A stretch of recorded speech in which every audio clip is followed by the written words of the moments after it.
to Two Live Stews Experience. We back. Two Live Stews Experience. Ryan Stewart, Doug Stewart, baby, we back. Yes. We do not let anyone confuse you. The Two Live Stews started this. What up to the Q's? Right here. This ain't your ordinary ish. The Two Live Stews Experience. If you're not stewing, what the hell are you doing? Good morning, world. He's over time. He gotta thank God every minute of every day. He's Doug, I'm Ryan, but together we make your Two Live Stews and your Two Live Stews Experience. Let's give a great good morning to none other than the beautiful Mocha Bella. So go from Mocha to Raymond Sutton, and we'll go from Raymond to Jerry Portis. And the honorable mention this morning goes to none other than, I wish I had the heart to be a Q, but I'm not, and I pledge to do. Good morning to all of y'all and to you, Dougie's too. How you feeling, sir? I'm fantastic, man. And listen, you need to stop talking about them people fraternities. You need to stop talking about them people fraternities. They take that stuff serious. There's only two. Right. There's only two fraternal orders. Yeah, but there's no need for you to come out and call somebody fraternity doo-doo. Doo-doo is too much. One is the first fraternal order, that being the Prince Hall affiliated Masons, and the other is the great fraternity of Omega Psi Phi. Whether it's true or not, you cannot be calling people fraternities doo-doo. Let's move on from that, man. Happy New Year! Happy Stew Year. Happy Stew Year. Happy New Year, Mickey Ficky. Happy Stew Year. Was that an Eddie Murphy movie? Coming to America, wasn't it? Yeah, I think it was. Happy New Year, Mickey Ficky. Yeah, no, not coming to America. Trading Places. Thanks. So somebody in the chat will tell us if you're watching or listening to the show. If you're watching the show live, post in the group, Trading Places or Coming to America. Happy New Year, Mickey Ficky. What up, Theron? Samika, what up, y'all? Yes, I forgot who just mentioned it, but my voice is somewhat gone because I have been drinking and smoking for 2 weeks straight. Fill in folks about the holiday, man. You took a family trip. You take a family trip like every other month at least. Where'd y'all go? What'd y'all do? Give us the background. Give us the backstory. Right before we do that, man, shout out to the Atlanta Falcons for believing in change, rocking the Deion Sanders today. Not because I want the Falcons to hire Deion, but just because the Falcons are going through change. Thought about wearing the Detroit Lions jersey because we're on we went out with the win, but we're about to go through some change as well. But we'll talk about that later in the show. Sir, here's the family. Shouts out to WGPR 107.5 in the GD. Yes. Yes. Wait a minute. Yes. Go back to that picture again, man. What kind of goddamn steroid-induced skateboards are those? Those are not skateboards, sir. Those are snowboards. Morgan skis whenever we go to the mountains in their snow, and the boys snowboard. Oh, okay. When we go to the mountain. I thought the little things with looks like the little grooves where you stick your feet in. I thought those were wheels, but those are snowboards. Those are snowboards.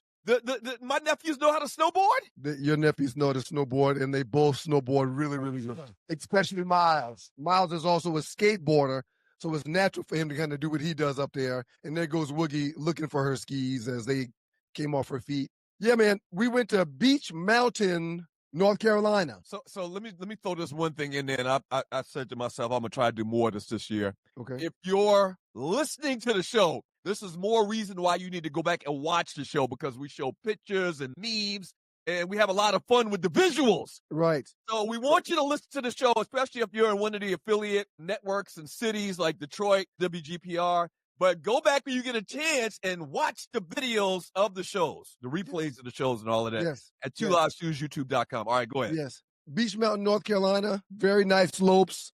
It's man-made snow. However, my kids were so blessed to experience real live snow while we were there. Incredible trip. Stay in the cabin. Take your time going up and down the hills, up and down the mountain to get back and forth to the ski lodge versus the cabin. But while the kids snowboard and ski all day, I sat in the lodge, drank, ate gummies, and played on my computer and watched football. Hey, so that was the next question I was going to ask you. You didn't get on any skis, did you? No. Yeah, man, that just seems like an ACL waiting to happen. Not just an ACL, but for me, my groins are weak because I have a torn groin that never healed properly. So I don't have control of ski. If I was to do anything, I would snowboard. But I used to ski and snowboard. But now, because my back and neck are so bad, I can't chance getting on no slippery ice to even board. Right. So, Wow. you know, I go up there for the kids. Wow. Yeah, man. That's beautiful, man. I've never in my life considered myself getting on skis, taking the kids on a ski trip or anything like that. And that's good. You exposed it, but my nephews, Miles and Mason, they're kind of free spirits about stuff like that, especially Miles. Miles, you know, marches to the beat of a different drummer. No question at all. So, I mean, I could see him liking something like that, but Kayla and Kara, and they wouldn't be into anything like that. But good for you, man. That's good stuff. Well, they'll be into it if you introduce them to it, which is what we try to do every Christmas. Every Christmas, instead of buying thousands of dollars worth of presents that they're going to open and push to the side, just open the next one and push to the side. We don't do that. We get them one or two presents that they've mentioned throughout the course of the year, and then we spend the bulk of our bread trying to provide them an experience that's new, something they've never done, a place they've never been, food they've never tasted, things they've never done. That's what we try to do for them for Christmas. Awesome. And this year it was skiing in North Carolina at Beach Mountain. All we used to do during Christmas is buy them thousands of dollars worth of toys. Take a lot of pictures because the joy, really for me, Christmas is seeing the joy on kids' faces. Because, you know, I remember when I was a kid and I got something I wanted, I asked Santa Claus for, and I got it. I was just, the look on a kid's face, man, is all I need to see during the holidays, during Christmas, man. But man, do you remember what you got for Christmas the same year we got the Atari 2600? No, hell no. No, man. No. That's why we don't do it, man. You're right. That's why we don't do it. As a matter of fact, my dad woke up while we were playing the Atari, and everything else remained under the tree for like 5 or 6 hours.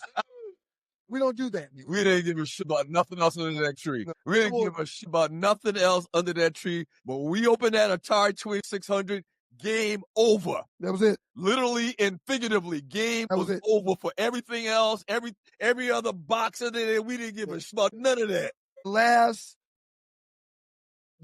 Shut up, studio audience. We did. The last 8 to 10 Christmases have been filled with trips to Seattle, New Orleans, Cancun, Las Vegas. Well, it's a blessing. First of all, you can San do Diego. that. A lot of people can't do that. And you need to make sure and give that disclaimer. Well, thank you, God. I think more people can do it than they realize if they're spending thousands of dollars on gifts that the kids ain't gonna give a damn about. Well, you said thousands a couple of times. Ain't nobody spending thousands of dollars on gifts. I don't think so. Man, a bike here and there. A gaming system is $1,000 these days, man. What? Yes. There goes the plane tickets for an entire family someplace else. Right there. But there's something to be said about something that you can look at every day. You take a trip and that's it. When the trip is done, it's over. That Atari 2600 has lasted for years. No, you're wrong. These experiences will scope their minds to be bigger than the minds that have the same thing every single day in and out. You know what, man? You're on a much higher plane than me, man. I'm very big. And this is the Two Live Stews, Doug Stewart, Ryan Stewart. We got to set the show up, too. We got to get going. Shouts out WG 107.5 HD2 in Detroit. We appreciate you, Detroit. Shouts out to our P1s and ATL, obviously, man. Happy New Year. Yeah. You had a great Christmas.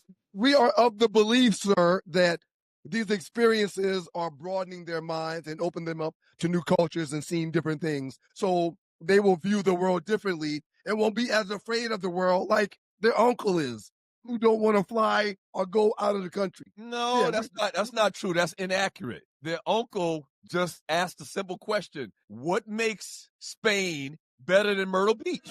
Right. Yeah. That's all. Right. Well, that's all. Anybody, and no one's ever been able to answer that question for me. When you're able to answer that question for me, okay, then we can have a conversation. Listen, man, we got a lot to get into, man. Happy New Year once again. We got the Arlen Report coming up a little bit later. The top news and entertainment. The last 48, the biggest memes in the Two Live Stews Facebook chat group. Not in the last 48 hours, but the last week and a half, basically. It's been a minute. We asked that if you're new to the show, we really asked that if you can afford it, that you drop your boys a couple of coins and donate to the show, right? Ooh, I got to cut you off. Outstanding job by you and Johan for the show that I missed. You guys were on fire. I watched it, listened to the entire thing. Really enjoyed your performances. Shouts out to the great Joe Hamilton. Should have won the Heisman Trophy. Mo Hamilton, Georgia Tech Yellow Jacket great who filled in for you on the last show that we had. His son Skylar he won an award for like quarterback of the year in the state of Georgia when it comes to like 3A ball. Mm-hmm. And he's still waiting on a scholarship. It's the craziest thing ever in the history of the world. Well, I mean, I think that he probably, I think I said this to Joe, but that's just his first. He's got an offer, I think he said, from Georgia State. He's got 2 or 3 offers. Army, I think Joe said. I think the service academies, 2 out of the 4 have offered him. Okay, all right, and so yeah, he's gonna have opportunities. I just think that he'll get more opportunities as time passes. It's that damn portal, which we'll talk about today. And I was about to say, it's a different day and time. It's that damn portal. It's a different day and time because. If you can find a quarterback that's got 2 or 3 years under their belt and that's instead of 18 or 17, why not? Exactly. So, hey, if you like to donate to the show, look to the bottom of the chat to the right. You'll see a dollar sign. Click on the dollar sign and donate whatever you can. If you're watching the replay of the show, look to the bottom of the chat to the right. There's a heart symbol. Click on that, and you can donate after the fact as well. We're going to read a bunch of chat messages at the end of today's show and read all the super chatters. Those are people that donate to the show as well. And I thought we had a breaking news sign. Let's just go with this. It's the breaking news sounder. That's the police. That's the police, man. Ain't no breaking news sounder. Well, we had a little technical difficulties with the breaking news sounder. One quick thing we wanted to talk about. I didn't even have it on the schedule. We didn't have it on the schedule to talk about, because I did not watch the Falcons game again for the 3rd week in a row. I watched the Cleveland Browns and Shadour Sanders. Yep. That's full transparency. Yep. But last night around, 8:30, 9 o'clock, I got a couple of alerts on my phone that the Atlanta Falcons have fired Raheem Morris, the head coach, and the general manager, Terry Fontenot. What's your thoughts, sir? It had to be done in a year where the only thing that was consistent was inconsistency. They had to take advantage of the opportunity to find the right guy. It does not appear to me. Well, they won 4 games in a row, man. It does not appear to me that Raheem Morris and Terry Fontenot are the right people to lead this franchise into the future. I want the brothers to have a job.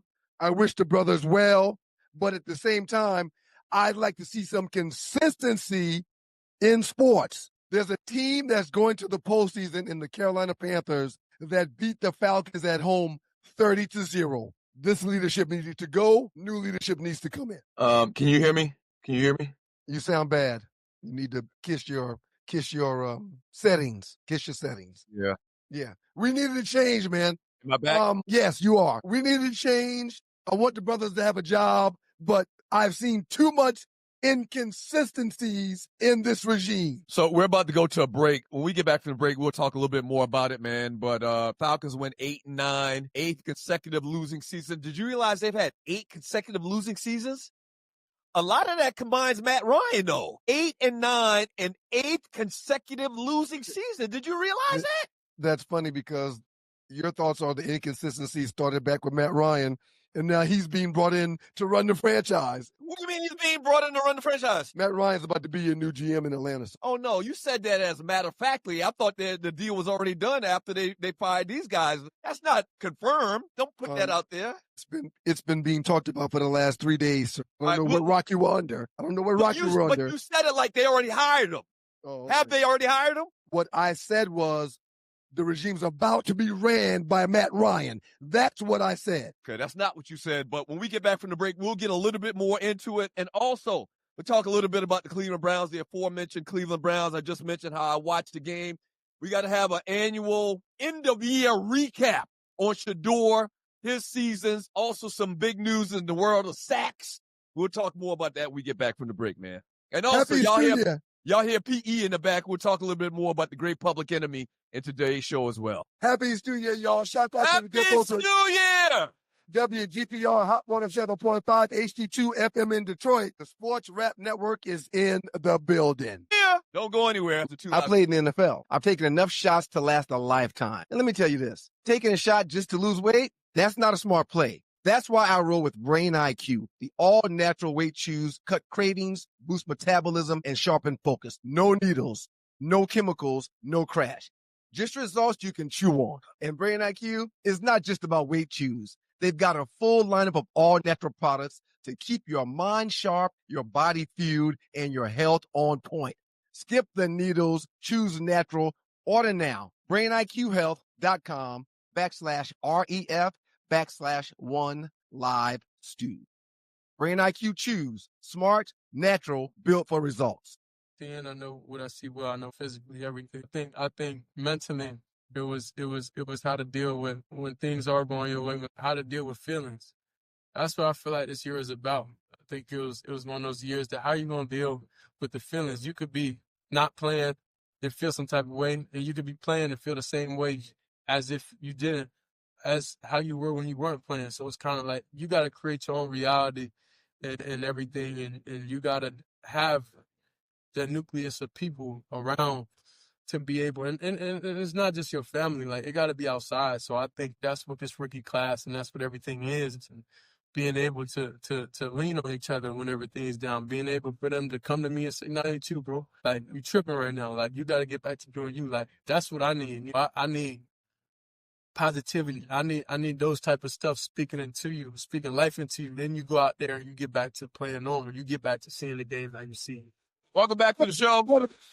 Heading quarterback for the Cleveland Browns, Shadour Sanders, in the post-game presser after yesterday's victory. Don't get it twisted. It was a victory. After yesterday's victory versus the Cincinnati Bengals. Happy New Year, everybody. Thanks for joining your boys, the Two Live Students. Do us a big favor. Hit the share button. That's very, very important that you hit the share button. I mentioned earlier, if you'd like to donate to the show, you can do that as well. Look to the bottom of the chat. There's a dollar symbol. Click on that. You can donate as well. But coming back from the break just now, Shadour Sanders and the Cleveland Browns beat the Cincinnati Bengals, their in-state rival, 20-18. Ball award to the Browns. Ball award for the comeback. Well, really wasn't a comeback. No, the Browns jumped out early with 2 pick sixes.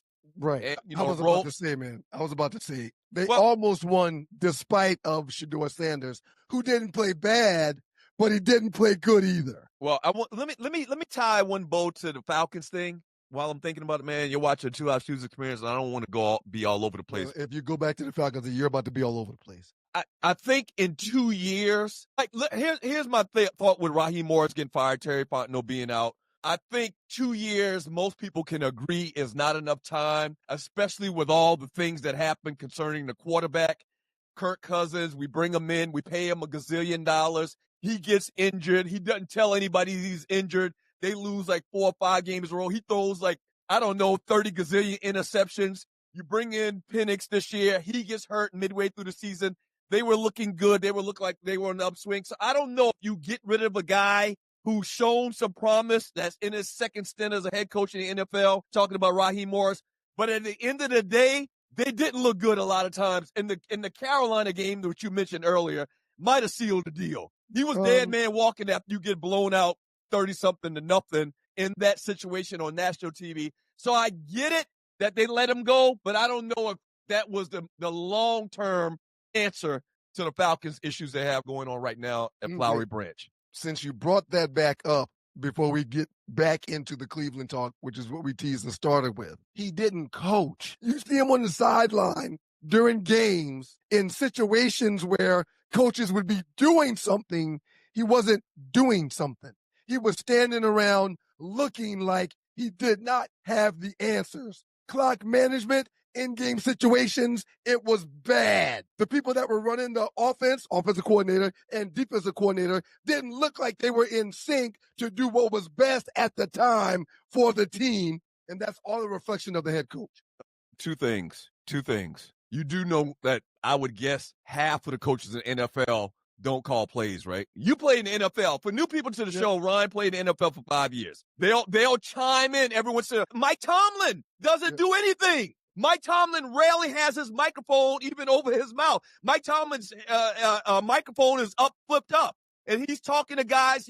He's active on the sidelines. Yes, I'll agree. Go ahead. Since you brought up Mike Tomlin, he is actively managing his team and uplifting his team, which is the head coach's role. If he's not a coordinator, He is to manage the Listen, team listen. on game days and every day. Well, listen, I'm not here to defend Raheem Morris. It Sounds is like what it it. is. Sounds like it. My point to you is you can tell a discernible difference in what Mike Holmgren's actions are on the sideline. Why am I saying Mike Holmgren? Mike Tomlin's actions are on the sideline compared to Raheem Morris. They look like they're almost doing the same thing to me. And one's had his job for almost 20 years and has greatest success in NFL history. I don't think they do anything alike, and I think one is much better than the other, that being Mike Tomlin. And the second thing, man, the cohesiveness, like I said earlier, you have to start back over from scratch now. You got to start back over from scratch on whoever that may be. Is there a name out there that you like? Is there a replacement for Raheem Morris that you like to bring in? What I like to say, more so than who I think should be the coach, is that winning comes with consistency. And when you switch your head coach, your general manager, or your president, which are all at the top of your organization, that son of a bitch, everything changes below those positions in your franchise, in your establishment. We've been talking about Mike Tomlin and the Steelers, who's coming up on 20 years as a head coach at the same place. The Steelers have done what more than everyone else? They've won more than everybody else because they aren't changing the top of leadership every 3 to 5 years. Well, listen, the Pittsburgh Steelers have not won like over the last decade to their liking, to their history. Right. The reason they haven't gotten rid of Mike Tomlin because of consistency. They don't do that. They don't do that. Right. So what are we doing? We're doing that. Who's got more titles than the Steelers? Yeah, but the point I'm Answer the question. I asked you a direct question. Who's got more titles than the Steelers? You just made the point that consistency matters and that they don't get rid of their coaches. We're getting rid of another coach. We're starting from the beginning. And I'm saying we're. If you're new to the show, we're based in Atlanta, if you couldn't figure it out yet. So we're starting over from scratch again from a guy who won his last 4 games with the backup quarterback that's 70 years old. All I'm saying is, and the name I threw out there, and I've seen a lot of people mention it online. Go ahead. I asked you a question. You hadn't answered, though. Go ahead. What's the question? Who's won more championships than the Steelers? Not many teams. Okay, right. They've got 6. Probably no other teams, right. Yeah, they've got 6, and they've had 3 coaches in the last 5 decades. Right. Uh-huh. I mean, so aren't you making the argument for me inconsistency and not getting rid of the coach all willy-nilly? But you've got to have a good coach. You've got to have a coach that has a presence on the sideline. You've got to have a good in-game decision maker. You've got to have a coach and a staff that at halftime makes adjustments. You've got to have a coach and a staff that make in-game adjustments. The game that was won last night by the Pittsburgh Steelers would not have been won by the Atlanta Falcons, in my expert opinion. Yeah, these guys beat the Minnesota Vikings. They had several very, very good wins this year. Oh, so many good wins that they're below 500. I get it. I understand, Doug. You're going to say whatever you need to say to make your point. I get it.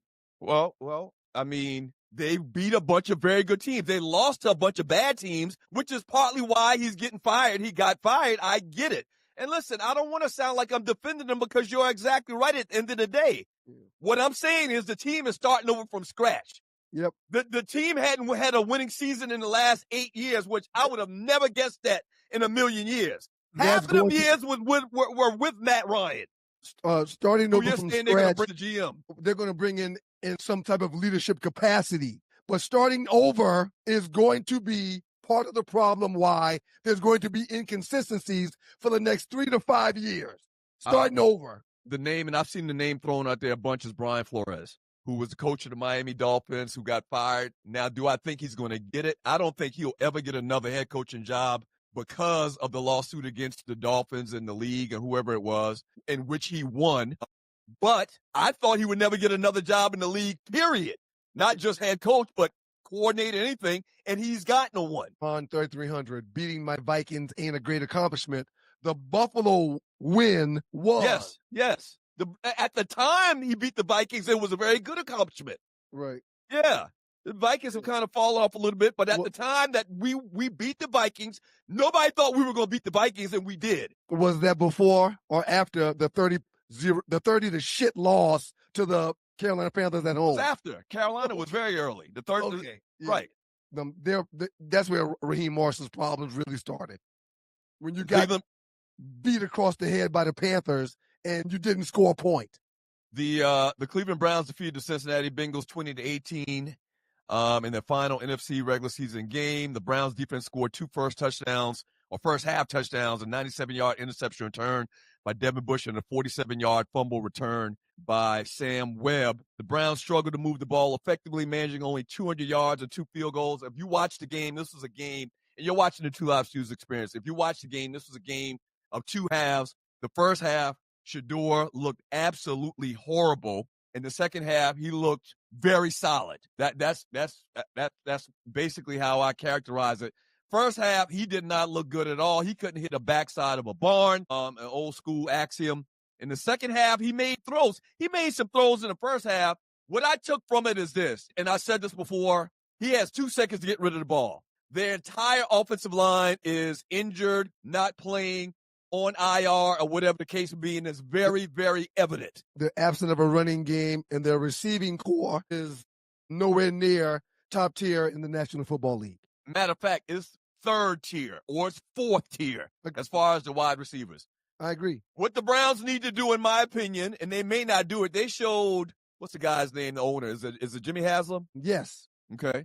They showed the owner in the press box, the owner's box or whatever, watching the game with his grandson or something, and he looked pissed off to the highest of festivity right after one of the incompletions that Shadour threw in the first half. They need to play Shadour Sanders. They need to make him the starting quarterback. They need to name him the starting quarterback going forward for next year. They need to draft some offensive linemen, draft some wide receivers, and run with this guy. He clearly has the talent to be the starting quarterback of the Cleveland Browns. It didn't look great yesterday, but when you factor in everything surrounding what happened yesterday and the fact that he did lead them on a game-winning drive to kick a field goal, I say you got to go with the kid. What say you? I saw comparisons of Shadour Sanders to Tom Brady's first 8 games or 6 games, however many games Shadour started. I saw a lot of comparisons of Shadour and Peyton Manning and Tom Brady and several other players that are deemed good players. And I do think he deserves the opportunity to be the starter. Do you think they're going to give it to him? Do you think they're going to give it to him? Or you think they're going to draft a quarterback? You just mentioned the owner showing disgust and his team walked away with the win versus their in-state rival. The owner does not like Shadour Sanders. The owner is the only owner that we've heard in the history of sports to say, I did not want to draft that guy that we have. So I think that the future of Shadour Sanders is literally up in the air based upon the cards that can be dealt and played by the Cleveland Browns when it comes to this draft and the quarterbacks that are coming out. He literally has 2 seconds to get rid of the football. I know a lot of the Shadour detractors are going to say, well, Dylan Gabriel had 2 seconds to get rid of the ball. Yeah, that's true. You can say that. But it's a fact with Shadour. And it's a fact that he makes NFL throws. He made a couple of throws yesterday. The completions he did have, just great NFL-type throws.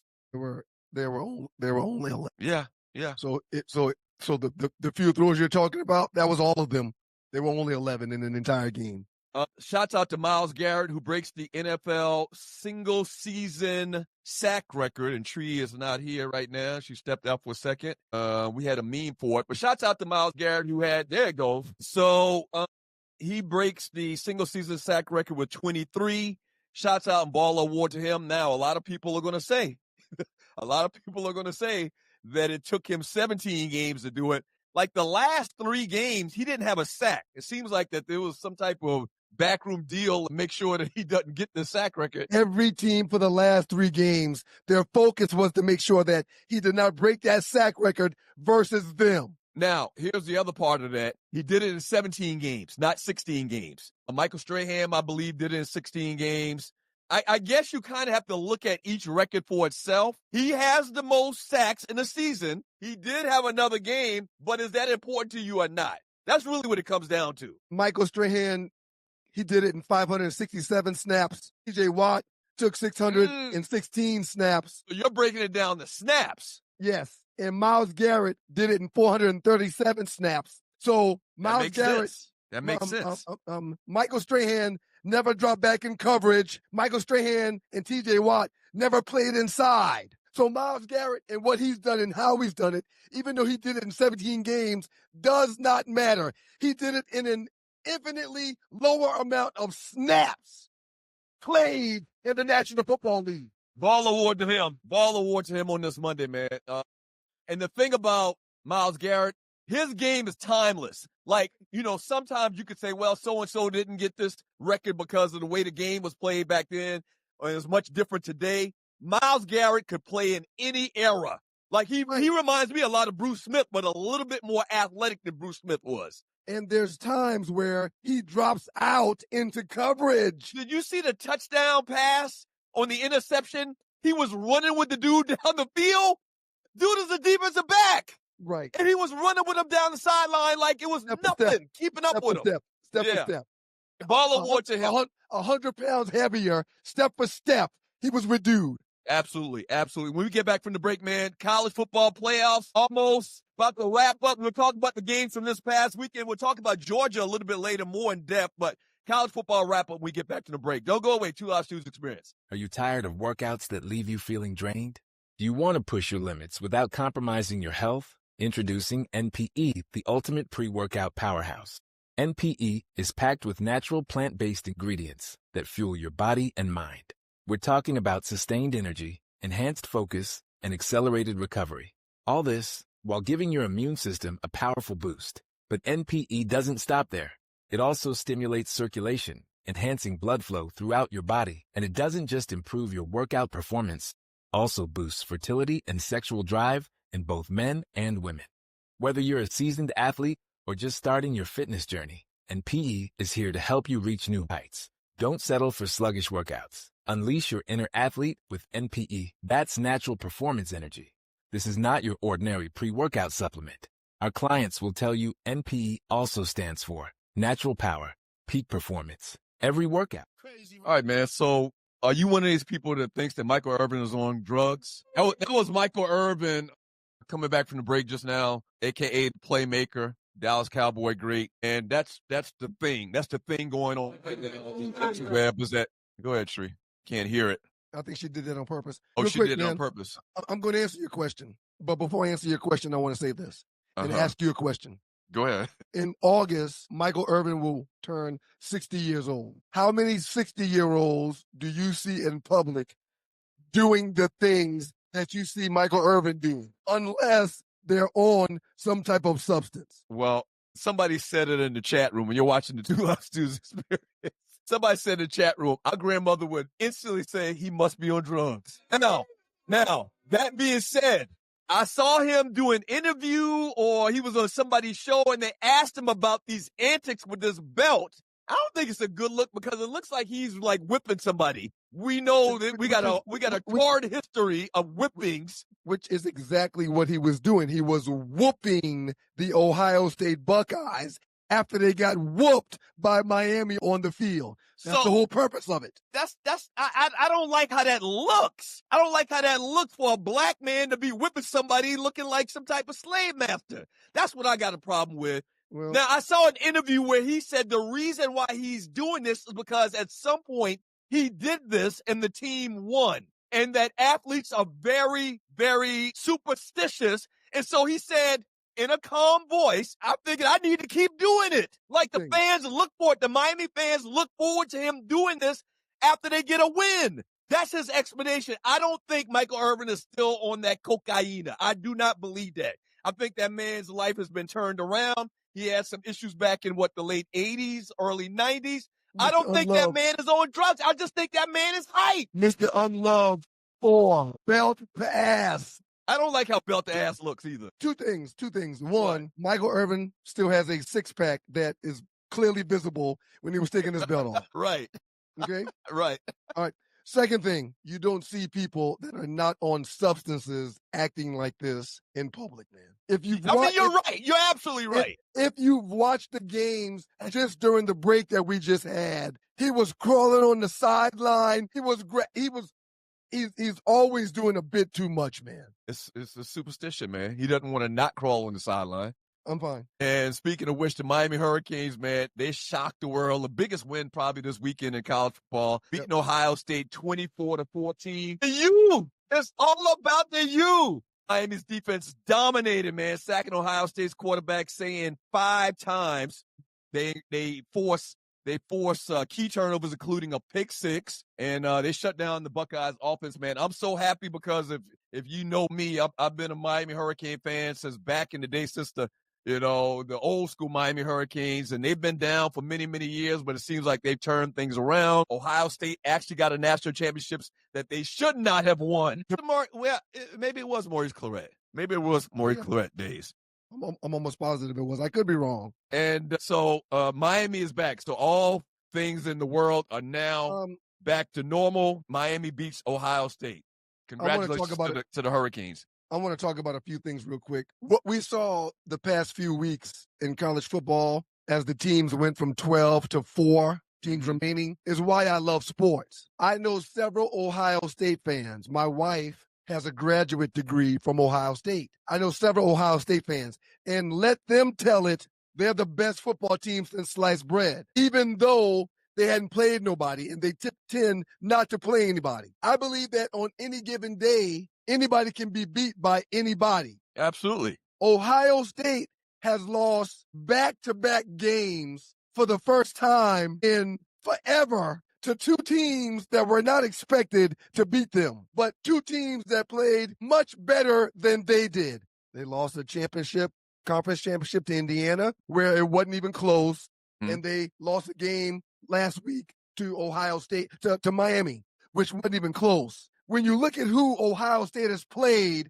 and who they play in their conference, they play the little sisters of the poor. They don't play competition like teams in the SEC or even in the ACC, I say. A lot of Big Ten people will disagree with you on that. They'll say Indiana. They'll say Minnesota. They'll say Minnesota. Who's the other team I was just thinking of just now? They'll put up an argument that there's better talent in the Big Ten than people think there is. And it's hard to argue that today. Michigan is who I was thinking of. If I say to you, Illinois, Indiana, Iowa, Maryland, Michigan, Michigan State, Minnesota, Nebraska, Northwestern, Ohio State, Oregon, Penn State, Purdue, Rutgers, UCLA, USC, Trojans, Washington Huskies, Wisconsin. If I say those names and then look at you and say Alabama, Arkansas, Auburn, Florida, Georgia. Well, you can stop right there. I'm taking the SEC, but they're going to argue Oregon, who really, to me, isn't a Big Ten team. Right. This still Pac-12. They'll say Oregon's in the championship or in the Final Four. They'll say that Indiana is the favorite right now to win the national championship. And I agree. Ohio State. Then they'll talk about Michigan just winning a national championship a couple of years ago. They got some argument. I get it. Sir, this is what I want to talk to you about. And I'm not going to harp on this, but I must focus on it because it's been a running debate for you and I and for Joe Hamilton and I. Parity in college football is at an all-time high thanks to the NIL and thanks to the portal. We're looking at 4 teams that are really not true blue bloods of college football playing for the final spot in a national championship this season. Well, 3 at least. Well, Miami's still somewhat of a blue. I agree. Yeah. We agree. Right. We agree. Right. However, the 4 teams remaining have a couple things in common. One of them being all of their quarterbacks are transfers from someplace else. All of their coaches will be first-time champions, whoever wins. All of these guys have paid their players to be there. Look at God. You and I have talked about this for decades. 25 years, as a matter of fact. More than that, but on radio, 25 years. You do know this is our silver anniversary. Is it silver for 25 years, or what do they call it, 25 years? I'm not sure. Anyway, we've been doing this. 2026 makes 25 years. We've been given the gift of sports talk, trash talking, shit talking. One more consistency about the 4 teams that remain in the college football playoffs right now. All 4 coaches are from the Nick Saban tree of coaching. Who has won more college championships than Nick Saban? There's a consistency with it. Recruiting, hard knock coaching, certain relationships between player and coach. and coach. All of Nick Saban's coaches and players love him, but while they're under his tutelage, they fear him. Yeah, shut up. They STF. shut up. They listen. They don't question. Now we're seeing 4 of his former coaches coach for it all, and they're the only ones that's remaining. Throw back up that bracket meme tree. Oregon dominates Texas Tech 23-0. Very embarrassing if you're Texas Tech, man. Very embarrassing because Texas Tech, out of all of the teams left, probably them and Indiana, probably the 2 programs with the least amount of fanfare and have history as far as vying for a national championship. And then also you just mentioned it, man. Indiana, a shock to the world. It was a shock to me. I'm very embarrassed because I posted something in the 2 Live Stews Facebook chat group that I thought that Alabama was going to not just win the game, but I thought Alabama was about to drag the boys, and that was wrong. It was dead wrong. And I told you that on the post. I responded to that message and said, "Not so fast, my friend." 38-3, they dominate Alabama. But here's the thing I'll say about my pregame post. It was a pregame prognostication.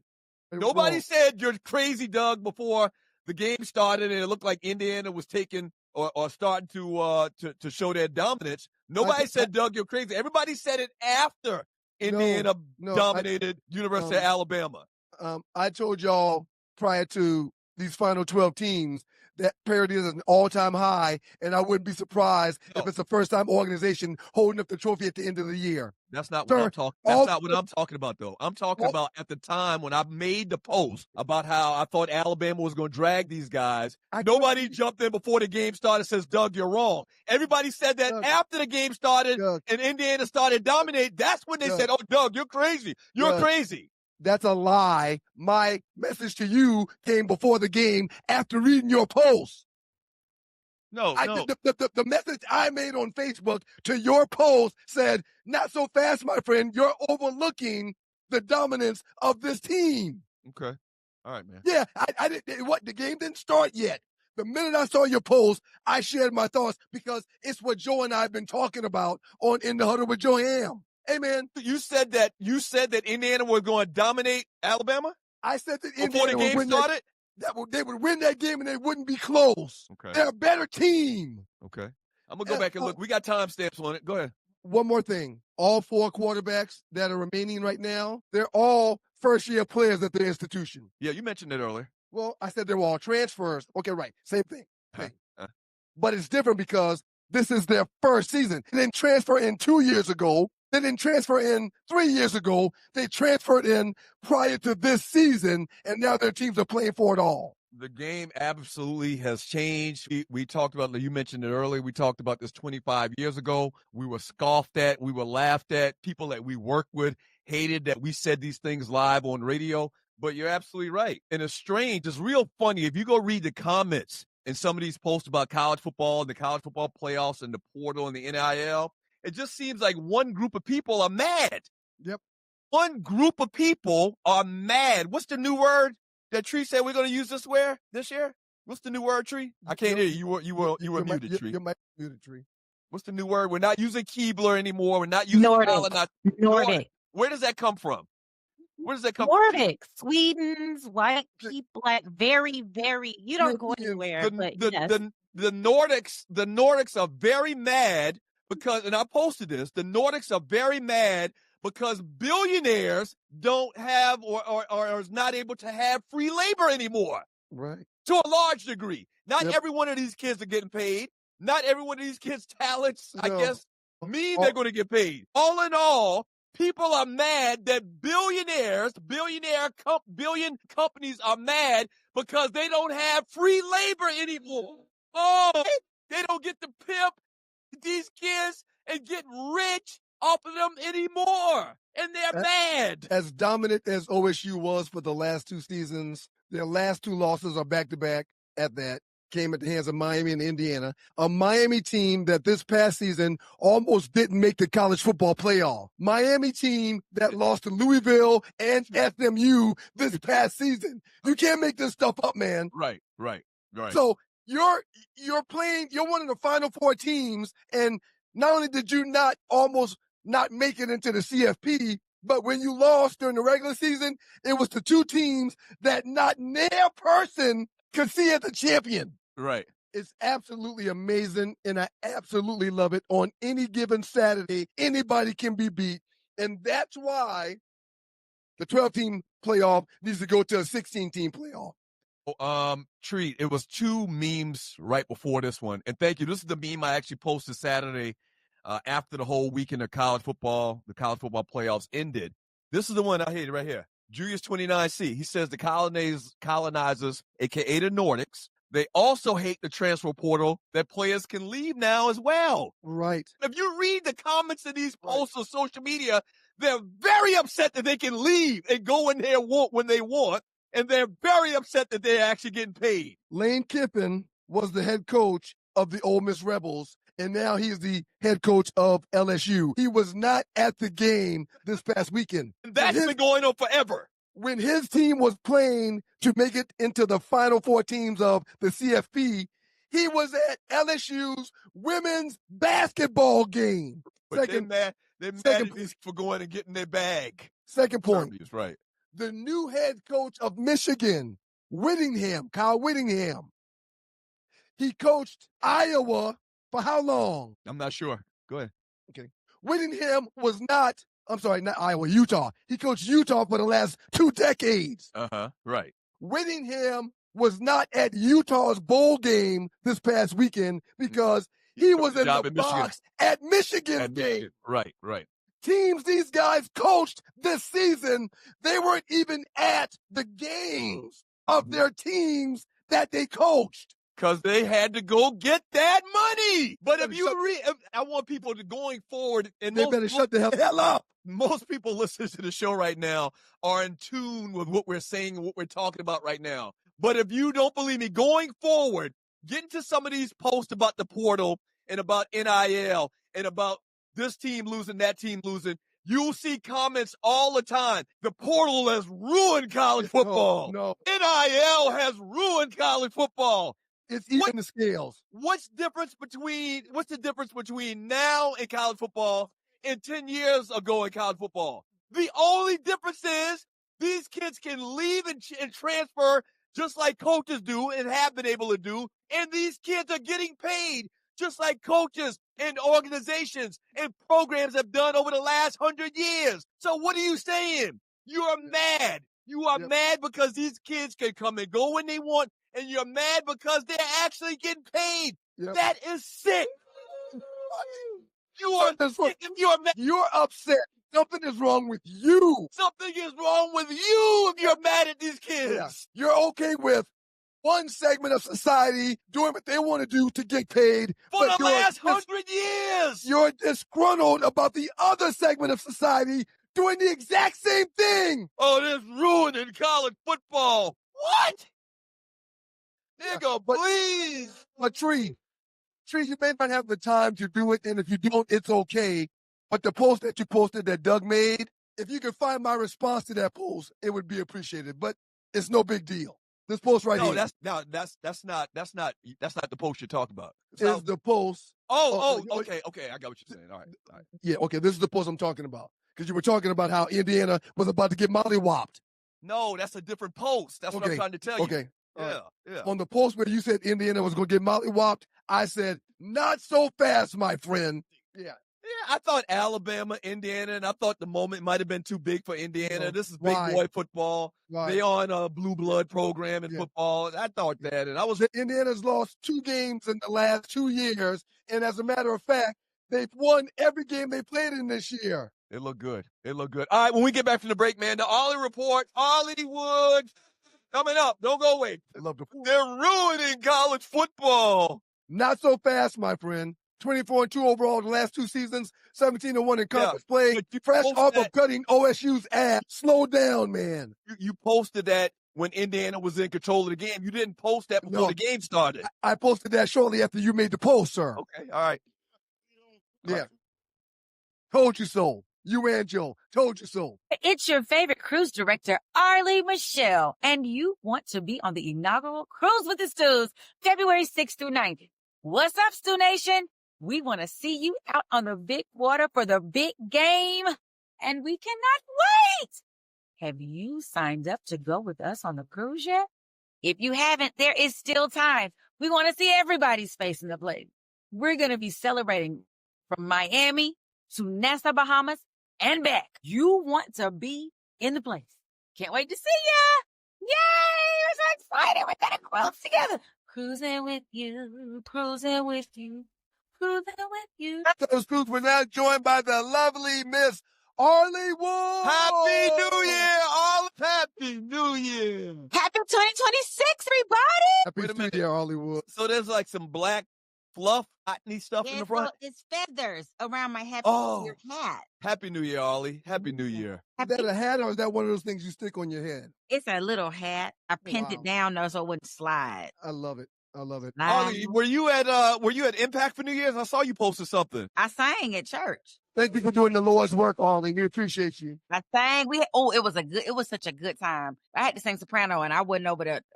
I was struggling with them notes. Now it was a lot happening, but I was there and I sang and it was such a good show. Donna Crawley was our special guest. She was the season 2 winner of Sunday Best. And that girl sang them folks to church. You had to go back and look at it, Doug. It was so good. Oh, yeah? Okay, I'm going to go back and watch it. Okay. So I can go to the Impact site and they got the video? Okay. Yep. All right. It'll say 8 a.m., but it'll say the New Year's Eve. It's the Shouts New Year's out to Impact United Methodist in East Perth, Georgia. We are at Well, Impact DCD, meaning doingchurchdifferently.org. How was your holiday? How was your Christmas? How was your time off, Arlie, if you had time off? I Give us a worked. quick rundown on how it was working. You was on the grind. I made gumbo. I made I made the mistake of cooking late.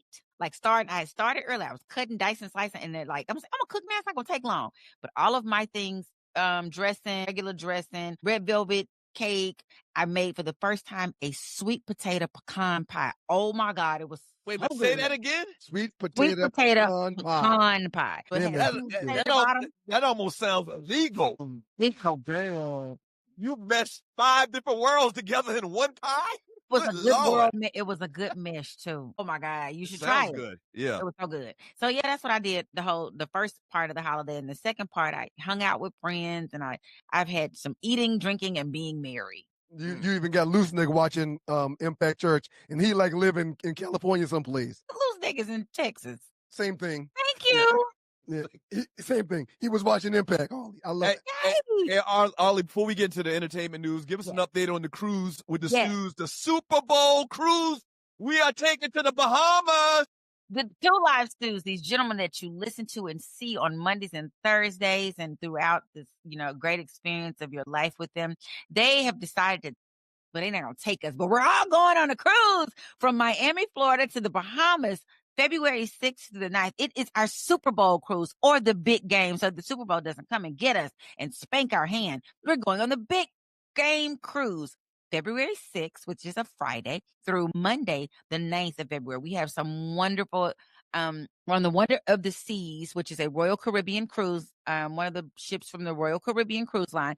And we're going to have some fun flying out of Miami, Florida, Avenidos a Miami, and going to Nassau, Bahamas. Having a perfect day at Coco Cay, and then coming on back. We'll watch the game together. So bring your favorite jersey. By then, we'll know who's going to be there. But hey, I'm still going to have my Falcons Vic jersey on, Michael. Arlie, would I be wrong to wear my own jersey on the cruise? No, I think you should, Ryan. Wear your own jersey. Yes. You think so, really? Yeah, That's baby. If I had a kind jersey, of corny, though. will you want me to wear your jersey? That's an idea. Because Wear your I own had jersey. a jersey, honey. You asked, I'm sorry, you asked, could you wear your own jersey, you said? I asked if it would be corny if I wore my own jersey on the boat. That's 100% breaking some type of man law, man. Don't Okay, do that. thank you. Ollie don't get it. Let me throw this out there, man. Y'all send a prayer out for my my middle daughter, Kayla, who 2 days before Trump sent the boys over there, strong-arming these folks over there in Venezuela, she traveled to Colombia, man. She's in Colombia, which is like the next country over. Right there. And nothing really going on in Colombia. Colombia has nothing to do with what's going on in Venezuela and what's happening in Venezuela. But it's just uneasy, the fact that it's so close. She's closer to the proximity of the destruction that's going on over there. Yeah. But those other people over there they stuck in the islands over there. They've talked about how so many flights have been shut down, and they said that everything is back up and running and everything. Did she fly or did she cruise? She flew. She'll be okay, man. She'll Her, be and all a right, bunch man. of, her and a bunch of her line sisters. So, yeah, She'll say be all hello right. She'll out be for all right. Kayla Stewart. I'm Caleb, glad and you her shared crew. that. please And her let crew. know. She's going to be amazing. She's fine. Yes. Mm. That's what I want to know. I thought Breaking Man Life, you wore some other man jersey. That's what I thought. I don't know if Doug is going to be the parameter by which we Well, measure what we're going to And do. I agree, but I agree with Doug on this one. I mean, you It's a can't just man put- law. Ollie wouldn't Yeah. understand. No offense to I you, agree. Ollie, but you wouldn't understand. agree. Ninja Well, cannot if wear I his had- own jersey out in Hey. public. But I wear stuff that says Arleywood. Is that wrong? Like, it's my stuff. It's my It'd world. be a It's different different. set of rules It's for different. women. It's It's a different set of rules for women. Let me get a jersey. Watch, if I was Serena Williams, I would have No, a Serena the Williams only- tennis outfits and everything. The only thing that would be worse than you wearing your own jersey out in public is if you have it tucked in your jeans. That's the only thing that would be worse. Real quick. And I don't want to stay on this because Ollie's got to get to her report. Yeah. But what makes Trump any different than Putin? Putin invading people's country, now Trump invading. What makes him any different? They want None. them people oil and they know different.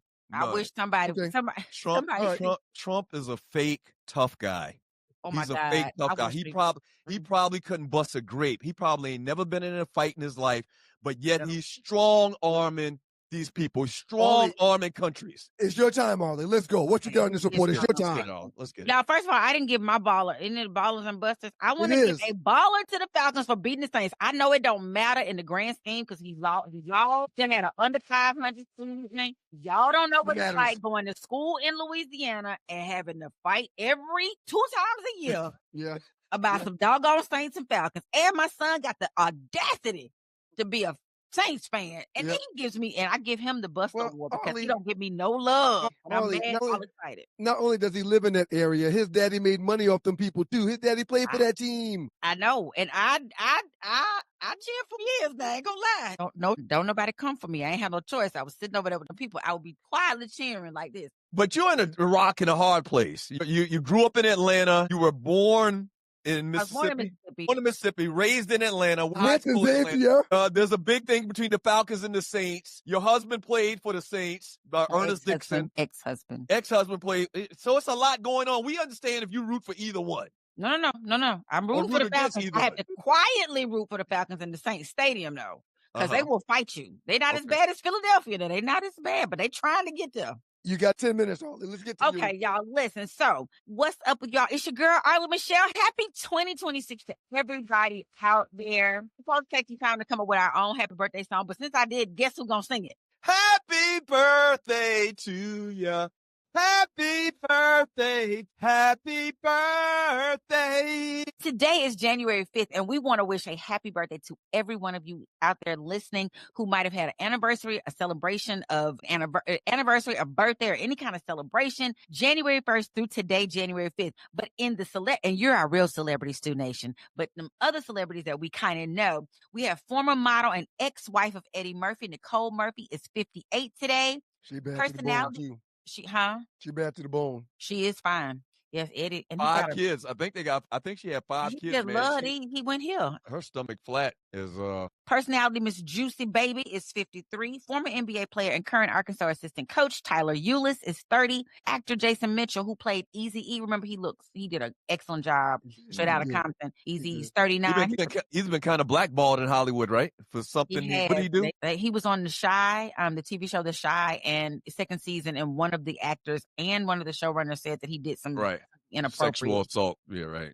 And I don't know whatever happened with that. Actor and comedian Guy Torry is 57 today. Over the holidays, January 1st through January 3rd, we missed some notables. Actor and heartthrob Mars Chestnut had a birthday. Hank Sexy Self had a birthday. Kima Rayner, y'all would know her from the group Total. You know, Keisha, Kima, and Pamela, 53. AJ Johnson, she turned 63, y'all, on January 2nd. Wow. AJ, when the Who? Wow. AJ Johnson, my Sarah. Okay. Plays Spellman, Ada Chapter. Y'all remember AJ? She was the one in House Party. House Parties. Yes, Yeah, all yeah, that. And yeah, Baby yeah. Boy, Uh-huh. you know, Ving Rhames, Cuba Gooding Jr., Tay Diggs, and yeah, the theme song, he sings my theme song, Lord, get it, shouty. He was singing directly to me because he wanted me to get it. He turned 40, and radio personality Angela Yee turned 50 over the holidays that we've been gone. So happy birthday to them. Happy birthday to all of them. So, y'all, first up, my first story. I had no idea this happened. Right after, Lord, what's his name? His name just Joshua Anthony. Anthony Joshua. Boxer. Anthony Joshua, right after he fought, and beat, Jake, he flies over to visit his family, his mom and dad, who are in Lagos, Nigeria. And there's a horrible crash.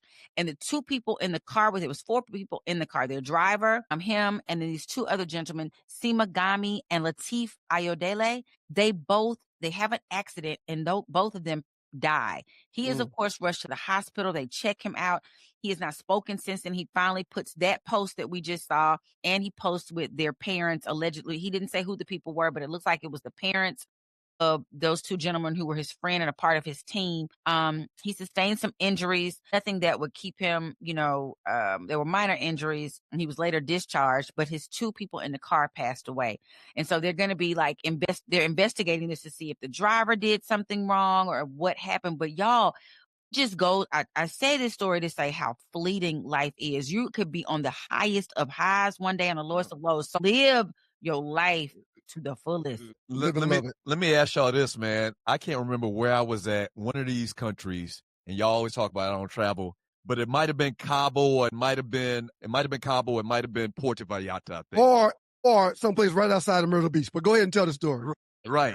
But from the airport to the resort, I was in it was like a Jeep RV type thing. And the roads were so bad. All I could think about was Left Eye, even though that was a flight in which she died.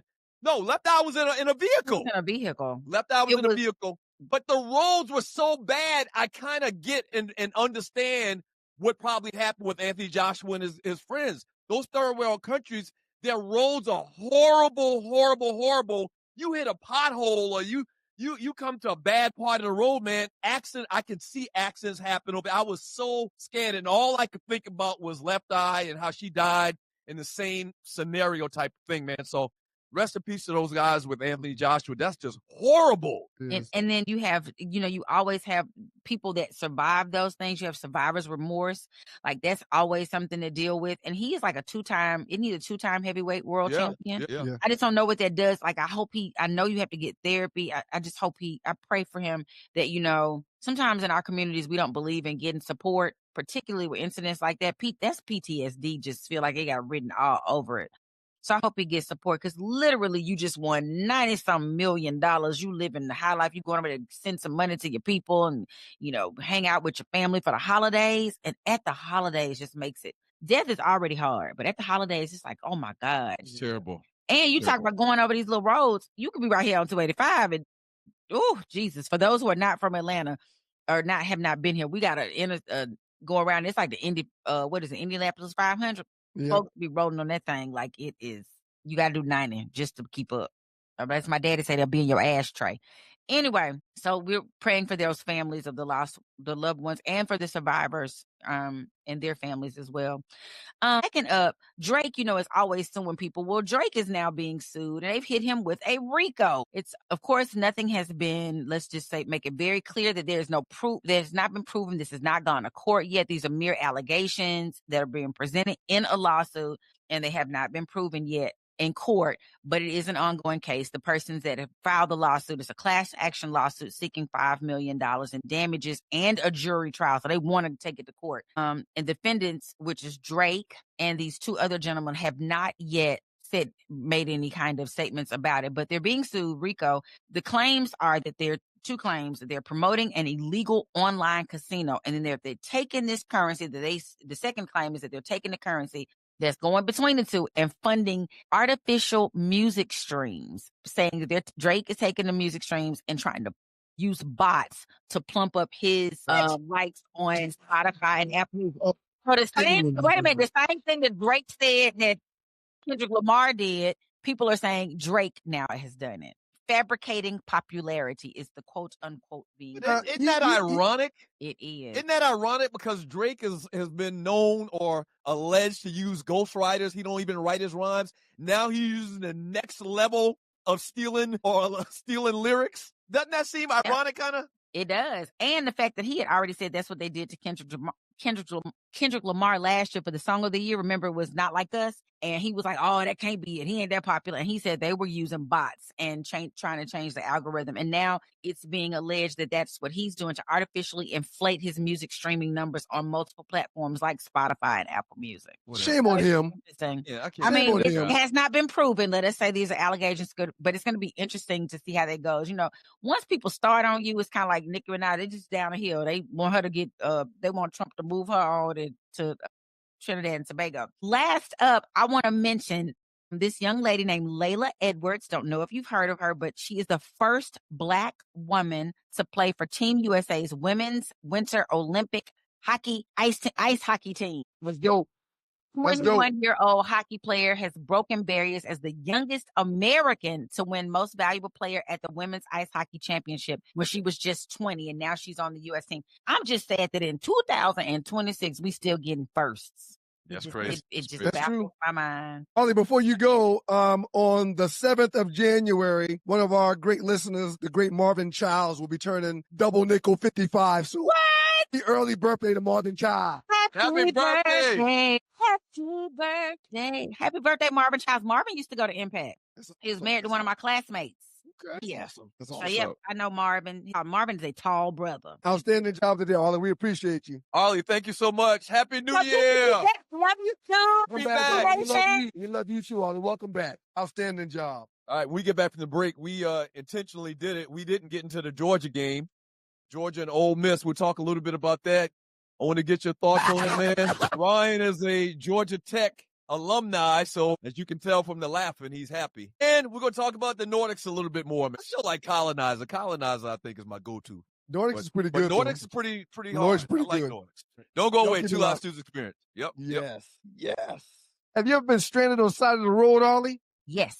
It's not comfortable, is it? No. Dogs and poodles, if you find yourself in a jam on the side of the highway, give my folks at Bay 11 Towing a call, 44770-6949. Again, that's 44770-6949. Being stranded on the side of the road in Metro Atlanta is very stressful and dangerous. Bay 11 Towing is who you need to call, whether you're dealing with a flat tire, dead battery, full-on breakdown, or whatever that may have you on the side of the road. Call our folks at Bay 11 Towing, and they will get to you with a competitive rate and quicker than everybody else in town.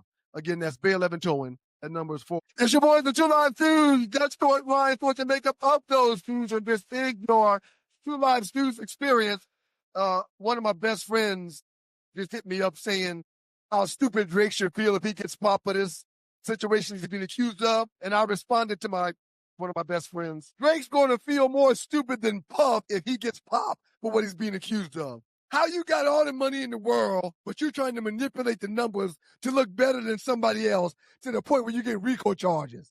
Damn. Very childish. It's very childish as well. Damn. It's very childish as well. We just came back from the break with Public Enemy, man. That's been our theme song. We always kind of like model our show as the public enemy of sports talk radio. And so I asked Tree to do something this year. We're going to feature like old school artists, a couple of tracks coming back from the breaks, and we thought it was only fitting that we start off with PE, Public Enemy,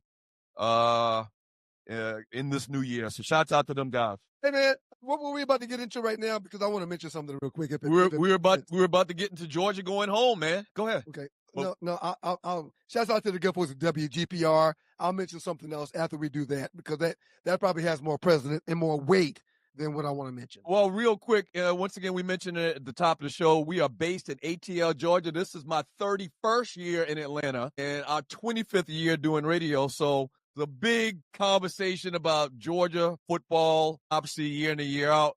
Kirby Smart has done a phenomenal job since he's been the head coach, taking over for Mark Richt. The Georgia Bulldogs went down this past weekend, man. That meme's not right. That meme is not right. I'm so sorry, Tree. That's totally wrong. That's from a previous game. They lost 39-34. They lost 39-34 in the Sugar Bowl. Ole Miss made crucial plays the fourth quarter. Big story coming out of this game was the kid Chambliss. He made a lot of money. The quarterback for Ole Miss made a ton of money this weekend. Ryan, you even made the comparison that the dude looked like Patrick Mahomes. I like that. The little shuttle pass thing that he did on the sideline is going to be a That's going to be a generational type play that fans at Ole Miss are going to remember forever. College football fans are going to remember forever. But they get it done, man. And the Georgia Bulldogs, they go down 39-34. What are your thoughts about the game? That Chambliss, who has won 2 Division II titles before coming to play D1 ball for Ole Miss. This is portal talk. This is portal talk. 30 for 46, 362 yards, 2 TDs. And even though the Georgia defensive front were pressuring him with just the front 4, they couldn't get to him. He was back there imitating Barry Sanders, running behind the line of scrimmage before finding someone down the field to throw the ball with pinpoint accuracy. Let me jump in and ask you one thing. You're watching the Two Live Stews experience. Please, sir, go ahead, please. And I just mentioned how I think the young man, he made a lot of money this weekend. Meaning his draft stock just went up tremendously or whatever it was before. Yes. That being said, do you think what he did this past weekend, that what you watch, do you think that translates or it's going to translate to the NFL, or like we've been saying about Shadour turning his back and doing these pirouettes? He gotta tone that down a lot at the next level. What are your thoughts? He doesn't do what Shadour does. What he does is moves the pocket. Mm-hmm. And it's what's needed in today's game when you've got 280-pound, 6'5" defensive ends like Miles Garrett that runs 4'6" or 4'7", chasing you down. You can't be a statue in today's game. We totally understand that. We've been saying it for 25 years. Do you think that he needs to tone it down a little bit, or do you think the level of running and evading the rush was perfect? Like the amount that he did it is perfect, and you can see that translating to the next level. The experts will want you to stay in the pocket, and all I want you to do is move the chains. That's it. He wasn't taking sacks like Shadour does when Shadour pirouettes backwards. He used the entire field to be able to complete a pass, and they couldn't get to him. I think he'll be an excellent pro in the future, and my comparison to him and Patrick Mahomes was right on par. Man, so you think, based on what you saw, and I don't know how many times you watch Ole Miss this year, I think I've seen them play twice. That being the second time? Go ahead. That was my 4th time watching Ole Miss, and one of the other times when I watched them was versus the Georgia team that beat them earlier in the season with the same quarterback. Right. But he was doing the same things. He's had a phenomenal year at that position. Man, this kind of reminds me, there's been a lot of quarterbacks that in their last year in college just came from nowhere. Like before the season started, nobody knew Cam Newton. I guess maybe people that follow high school recruiting, they probably knew him or whatever. Right. But he had been to junior college. He left Florida. He's the backup. He went to junior college. The man came in and had the greatest year a quarterback ever had, and he went from obscurity to the number 1 pick in the draft. How high do you think Chambliss is going to go? If he comes out this year, and I've got someone that says he's not coming out. If he comes out this year, he'll be a top 12, 15 pick. No question in my mind. He's got the intangibles. Strong arm, velocity. He knows football, high football IQ, speed, pocket awareness. I love this kid, Trinidad. And I love him. Guess what?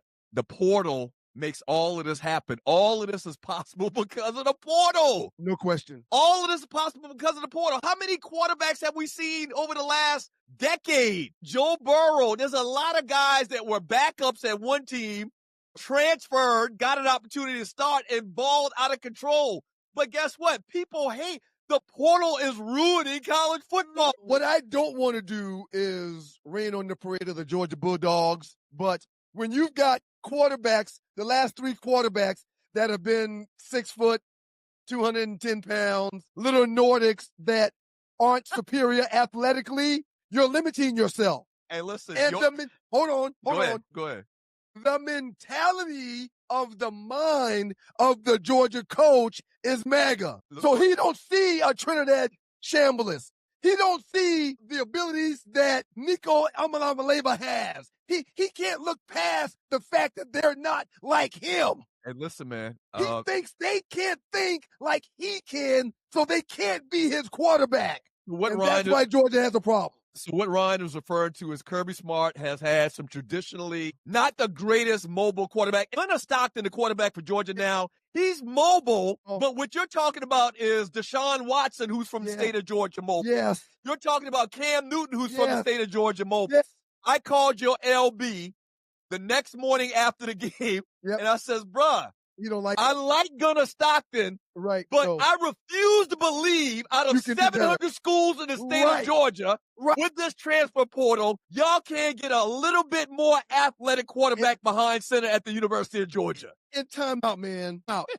Okay? I don't want to make this a race situation. Right. But there's only a handful of teams that have Nordics that play running back, have DBs that are Nordics, have receivers that are Nordics, have safeties that are Nordics, have kick returners, punt returners that are Nordics. And why? Because their coach has a Nordic mentality. So he's hampering the abilities that his team could have because he wants certain players in certain positions for his team. That's the way guys play. Yes, they can play. But are they better than an athletic 6'5", 200? Sir, Alabama brought a backup in that was 6'6", 240 pounds, a straight Negro.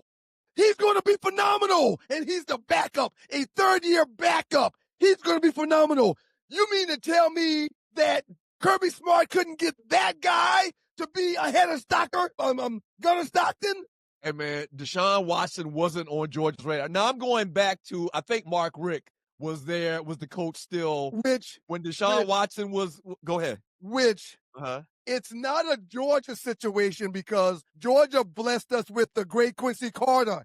Georgia blessed us with the great DJ Shockley. Georgia's not opposed to having a black quarterback. It's MAGA-minded Kirby Smart that's opposed to having a black quarterback. But what I'm saying is Deshaun Watson, I think, was under Mark Richt. I don't think Deshaun Watson was. You're correct. You're correct. Okay. And I also think Cam Newton, I think Cam was under the Rick era as well.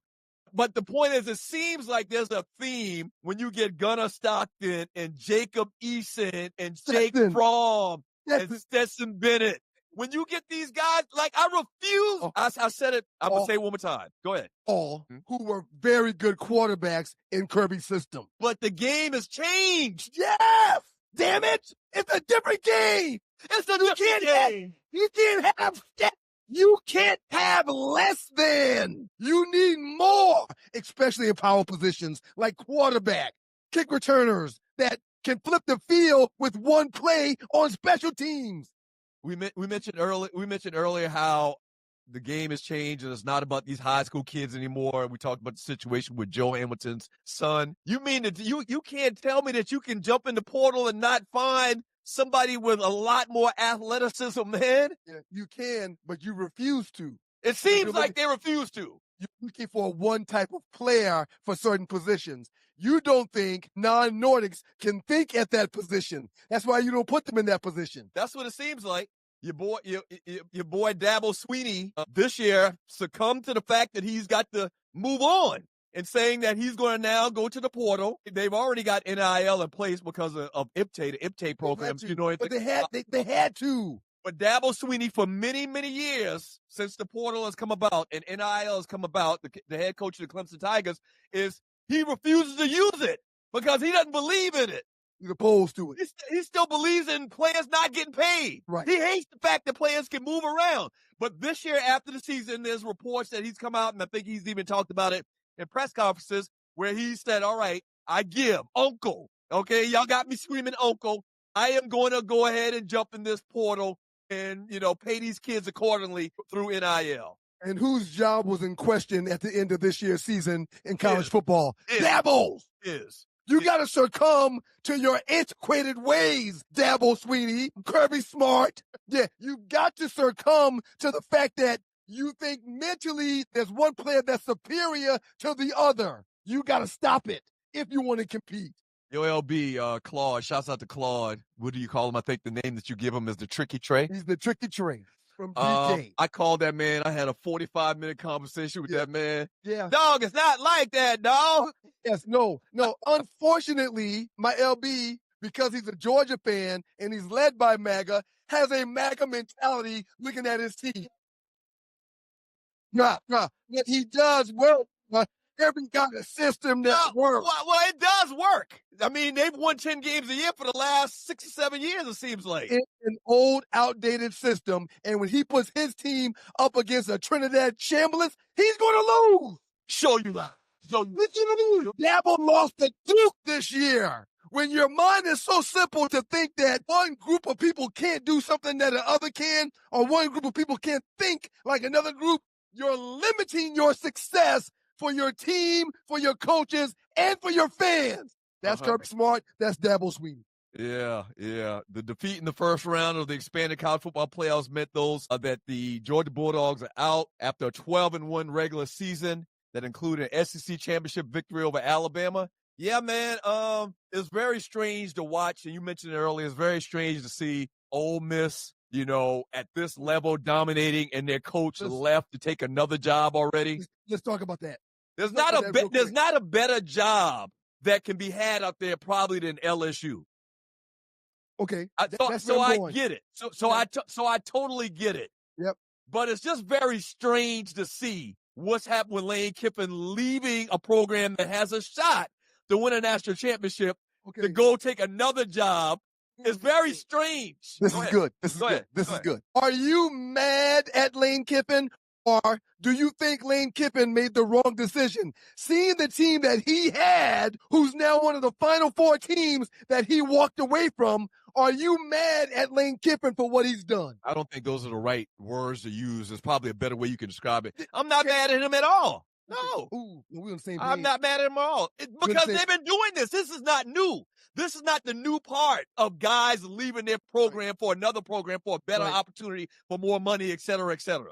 But what is different about this is you left a championship team with championship players that are still playing. You were coaching this team that is 13-1 right now. Now, it's a little bit different because of NIL. It's a little bit different. But you're going to historically, you're going to get better football players to go to LSU than you do to Ole Miss. I agree. That's the only difference. But that's been minimized even because of the portal. Well, so it's not that big of a deal anymore. So you got 6 in one hand, half dozen in another. But the odds of Lane Kiffin getting to a title game or getting to the Final Four next season is slim to none. It's possible. But he left a team that may win a championship this season, and I'm not mad at him for doing so, but was it the right thing to do? Yeah, it's a different day and time. I mean, you've been really harping on that, and it's absolutely true. It's a different day and time, man. Yeah, it's not the normal situation when a coach leaves a great program, goes to another great program, but goes to another program in general because he has to rebuild. These guys really don't have to quote unquote rebuild. Right. And LSU got money. The governor, was it the governor or the mayor of New Orleans? I think it was the governor. We got to get this straight. Like, the governor's concerned about college football to the degree where he talked about it in a political type conversation. So yeah, man, it's going to be interesting. I think anybody in their right mind would prefer to be in Baton Rouge, Louisiana versus Oxford, Mississippi. Well, Baton Rouge ain't that much better, but yeah, I get what you're saying. No, Louisiana is different than Mississippi. Just a tad, but it's different. Louisiana is one of the best plays in college football, whereas Ole Miss is not. No, right. Historically, no. Okay. Absolutely not. All right, we get back to the break. Last 48, the biggest memes in the Two Live Stews Facebook chat group. Don't go away. Don't go away. And a quick shout out to the good folks at WGPR, Hot 107.5 HD2 Detroit FM Sports Rap Network. We appreciate you, Rashad. Big things popping for Stewart Media and Entertainment because we got boots on the ground with the Sports Rap Network folks that are making things happen. We appreciate you. Yes! We appreciate you. Don't go away. That's out to Public Enemy. That's out to PE. He keep recruiting quarterbacks that hunt and fish that are 6 foot tall, 20 pounds, because that's his mentality. He keeps bringing in those guys as if this is where our success must be tied to. You're wrong, Kirby. You're wrong. Warnings. Just make your paper. Any way you choose. But understand the rules. If you get caught, you lose. You can move a stone, you can move a key, you can move a pound or two, you can move some speed, you can move some X, you can move some shroom tea, you can move anything you get your hands on, Jesus. You can move some Hario. Here we go, here they go, here we go. Needles. I retired from those when I hung up my cleats. Why get poked when you can snack your way slim? Brain IQ chews are all natural, taste great, and keep you in the game. Shots hurt, chews work. BrainIQ.com/REF/OneLiveStew. BrainIQHealth.com/REF/OneLiveStew. Brain IQ chews. Smarter than shots, stronger than excuses. Again, chicken and chicken live. Nothing like that public enemy. Welcome back to Before It's your Two Live Stews and the Two Live Stews Experience. He's Doug and I'm Ryan, and we're your Two Live Stews. I told you the story. GPR Hot 107.5, HD2 FM in Detroit. What story you tell me? I told you the story about how my line's name is Terror on 32. Oh, I've told you the story? Yes, you told me, but I'm sure there's about 250 people listening right now that hadn't heard it. It's way more than 250. Yeah, when we were online, man, one of our big brothers, every time we had a learning session, he blasted some type of PE in the background. I love it. And one of his favorite songs was Welcome to the Terror Dome, man. Shouts out to Howard Bush, a.k.a. Heart Attack, a.k.a. the Pumpernickel. That's something I love about the frat. And for those who didn't know this, I'll share it with you. Every time you hear if you're new to the show, we are brothers of Omega Psi Phi fraternity. If you meet someone that's in a frat, more times than not, their line name has something to do with their line's process. Each individual's line name has something to do with that individual's line process. Right. And it's beautiful. That's a great story to tell, sir. It's very beautiful. My line was called the Chain Gang. One of the reasons why was because every night before we went on learning sessions with the bros, we helped one bruh build a foundation to his home. Like a chain gang. Y'all didn't get paid for it or nothing. No, free labor. Right. We did it to learn more knowledge that night after we got done working. Like college football players. The entire time we were out in the yard building his foundation, we were singing and chanting, I've been working on the chain gang. I So that's how we ended up being called Chain Gang, because we did that every night for like 5 months. That's live. Good stuff, man. Good stuff. Hey, 2 things I wanted to mention before we jump into these memes in the last 48. And you are watching and listening to the Two Live Stews Experience, Sports Talk with Hot Sauce, the public enemy of sports talk radio. Shouts out to our homeboy Pee Wee Shine. Check out Apple and Spotify music. Just search Pee Wee Shine or BMX. B as in boy. BMX. Hot. Real hot. Old school artist. Been doing it for like 40 years. Live. Apple Music and Spotify. Also, one other thing, man. I got a text from one of the bros, ironically, and he reminded me that O.J. Simpson had 2,000 yards in 14 games. Right. Who was it that just broke the rushing record a couple of years ago? Can't think of who it was. It wasn't Saquon Barkley. It was surrounding Saquon Barkley getting 2,000 yards. Okay. And I made the point that no, on an average, you have to do it by average per game, because there's different amount of games that are played historically in the NFL. Jay Simpson got 2,000 yards in 14 games. This is tying into the Miles Garrett stuff. Okay. And he did it in 17 games, not 16, yada, yada. I understand. Michael Strahan said, I did it in 16 games. And Michael Strahan was given his final sack to get the record in the last game of the year. He didn't earn that sack. You can't prove that. Well, I saw both games. Yeah. Someone laid down for Michael Strahan to get his sack. Was it Aaron Rodgers? Anyway, it doesn't matter. O.J. Simpson got his 2,000 in 14 games when they ran the ball 85 to 90% of the time. So when you get 2,000 yards now, you're throwing the ball 65 to 75% of the time. You're not running it as much anymore. It's 6 in one hand, half dozen in another. Your numbers are your numbers. It's varied from decade to decade. We're going to call this show the 6 in one hand, half dozen another. You said that like 5 times. It's the truth, though. That Yeah, And I guess because they didn't throw the ball all around the park when OJ was running. I guess I'm partial to the Juice. That's my favorite athlete, I'm sports athlete of all time. But what you're saying is true.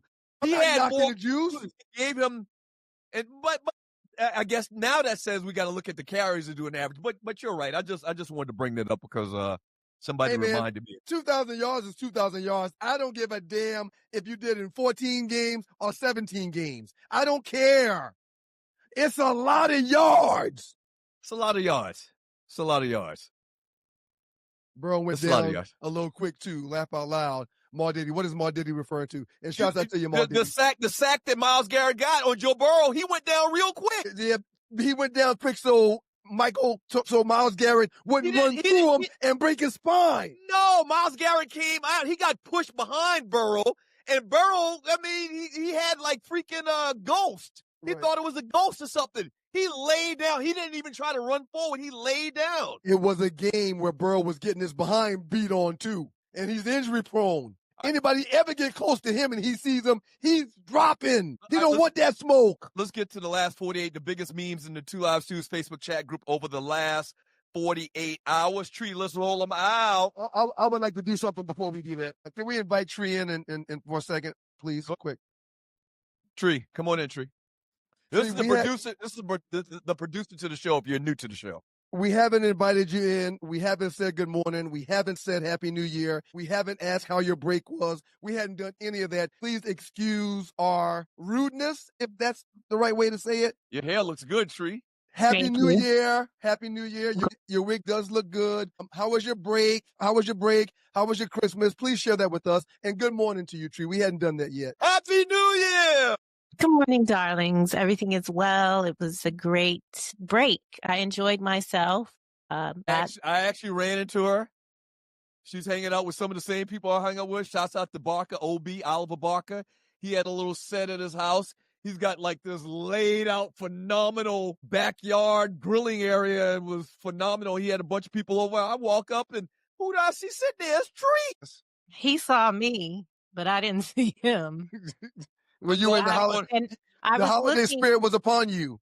My friends were like, "You're looking." She looked at me for him. 10 seconds. I did like this, and she was like, "You wear glasses, don't you?" Mentally, he was someplace else. He was right here. He was right here. I had a great time. Yeah. I made lots of macaroni. Very good for the kids. The kids love macaroni. That's awesome. We hung out. Me, Kayla Cameron, and my husband's mother hung out on Christmas Day, and then me and Kayla hung out on on New Year's, and me and Cameron went to Georgia Tech to a basketball game when they played FAMU. We're going to have a different year this upcoming year, Tree, and I'm excited about it. But I did want to mention how I saw a picture of you and your daughter, and she's just so drop dead freaking gorgeous. I asked you if she was adopted. Very rude, very out of the way. I'm not being mean here. How are you doing? I should read the text. How are you doing, Tree? Merry Christmas. Can I just ask you a question? And then he proceeds to accuse me of having my child. It wasn't an accusation, Tree. It was. Tree, I'm not trying. I'm not trying to start off on a negative. I'm not trying to do that, Tree. That's what it sounds like, man. No, it's this. You say Tree's daughter's adopted? Is that what you do? I didn't say she was. I just asked. She's a beautiful young lady. And Happy New Year. Happy New Year. Welcome back. And we're looking forward to an outstanding year. I'm glad you had a great break. We already won. Shout out to you for your prayers. We'll talk about it. Okay. Yes. Thank you. All right. Let's do it. She's the young lady she's literally a gorgeous young lady. And never mind. Last 48. Man, this is really hard to see. I didn't realize it was this hard to see, but we're going to get through it. It's going to look the same way she showed us in the meeting. Man. No, I thought with our pictures to the side in the pregame show that it would be a little bit bigger. You can't make this up. But anyway. All right. Shouts out to Justin Valentine. Shouts out. Happy New Year, Q. Happy New Year, Q. Because I think Breeze, Fitzgerald, and Kuechly are locks. Everyone else is up in the air. Willie Anderson has to be there. Drew Brees has to be there. Hold on, man. Hold on. You think Willie Anderson is a Hall of Famer? Now, I like Willie. You have a common tie with Willie. Yes. You and Willie shared the same agent at one point. I get that. And But Willie and what I does- still talk to this day. But do you really think Willie Anderson's name rings out like that? Offensive lineman for Cincinnati Bengals. You think his name rings out like that to be a Hall of Famer? Yes. You know why? Why? Because he never gave up a sack on his quarterback. That's why. Willie Anderson never gave up a sack in his career? Willie Anderson has never given up a sack on his quarterback. I don't believe that. Okay. No, it's no hate that I don't believe that. Okay. Yeah.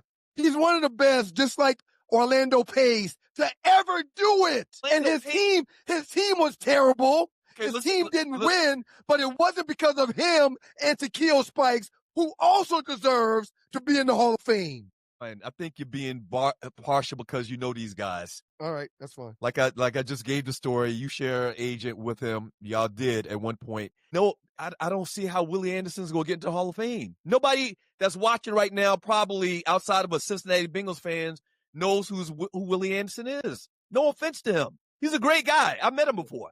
All right, so Willie, let's do this. I'm going to run through these names. I got all the names right here. I'm going to run through these names. You say thumbs up, thumbs down. Okay. You've already said you think Willie Anderson is in. Drew Brees. Yes. Jamari Evans. I don't even know who the fuck that is. No. Yeah, okay, let me set the stage. I've said this for many years. 25 years I've said this. Okay. If I don't hear your name and instantly think, oh yeah, that's a Hall of Famer, I don't need to see stats. I don't need to see nothing else. If I don't instantly say, yes, Hall of Famer, then I don't think you should be in the Hall of Fame. That's just my opinion. Okay. Willie Anderson gave up 13 sacks in his 13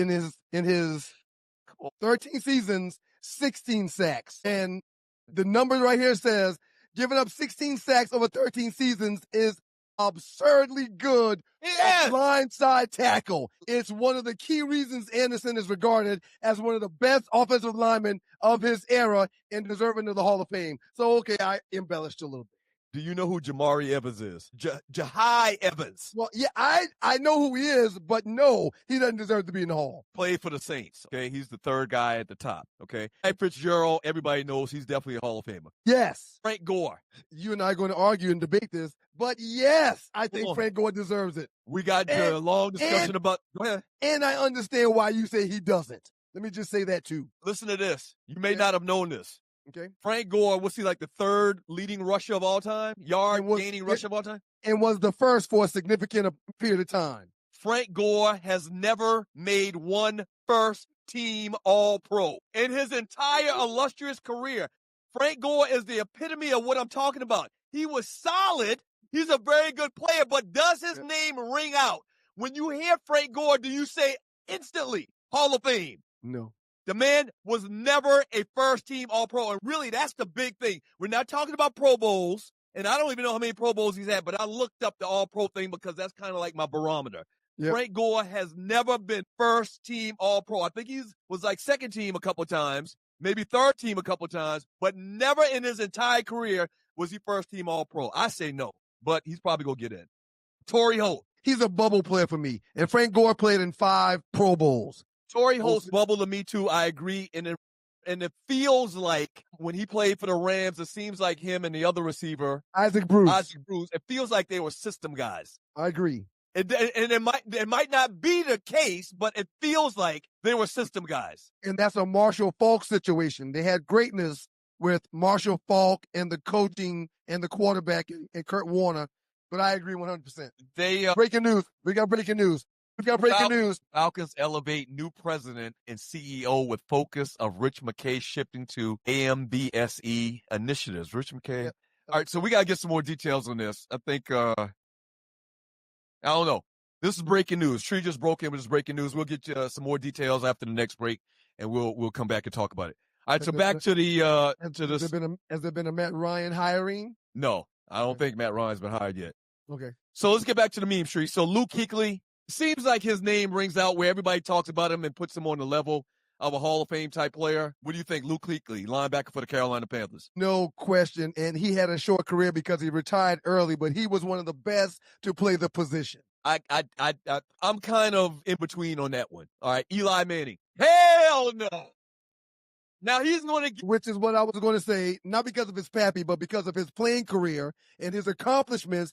and his name being Manning. He will eventually get in, but not first ballot. And I should have done the same thing I did with Frank Gore. I should have done the same thing and look it up.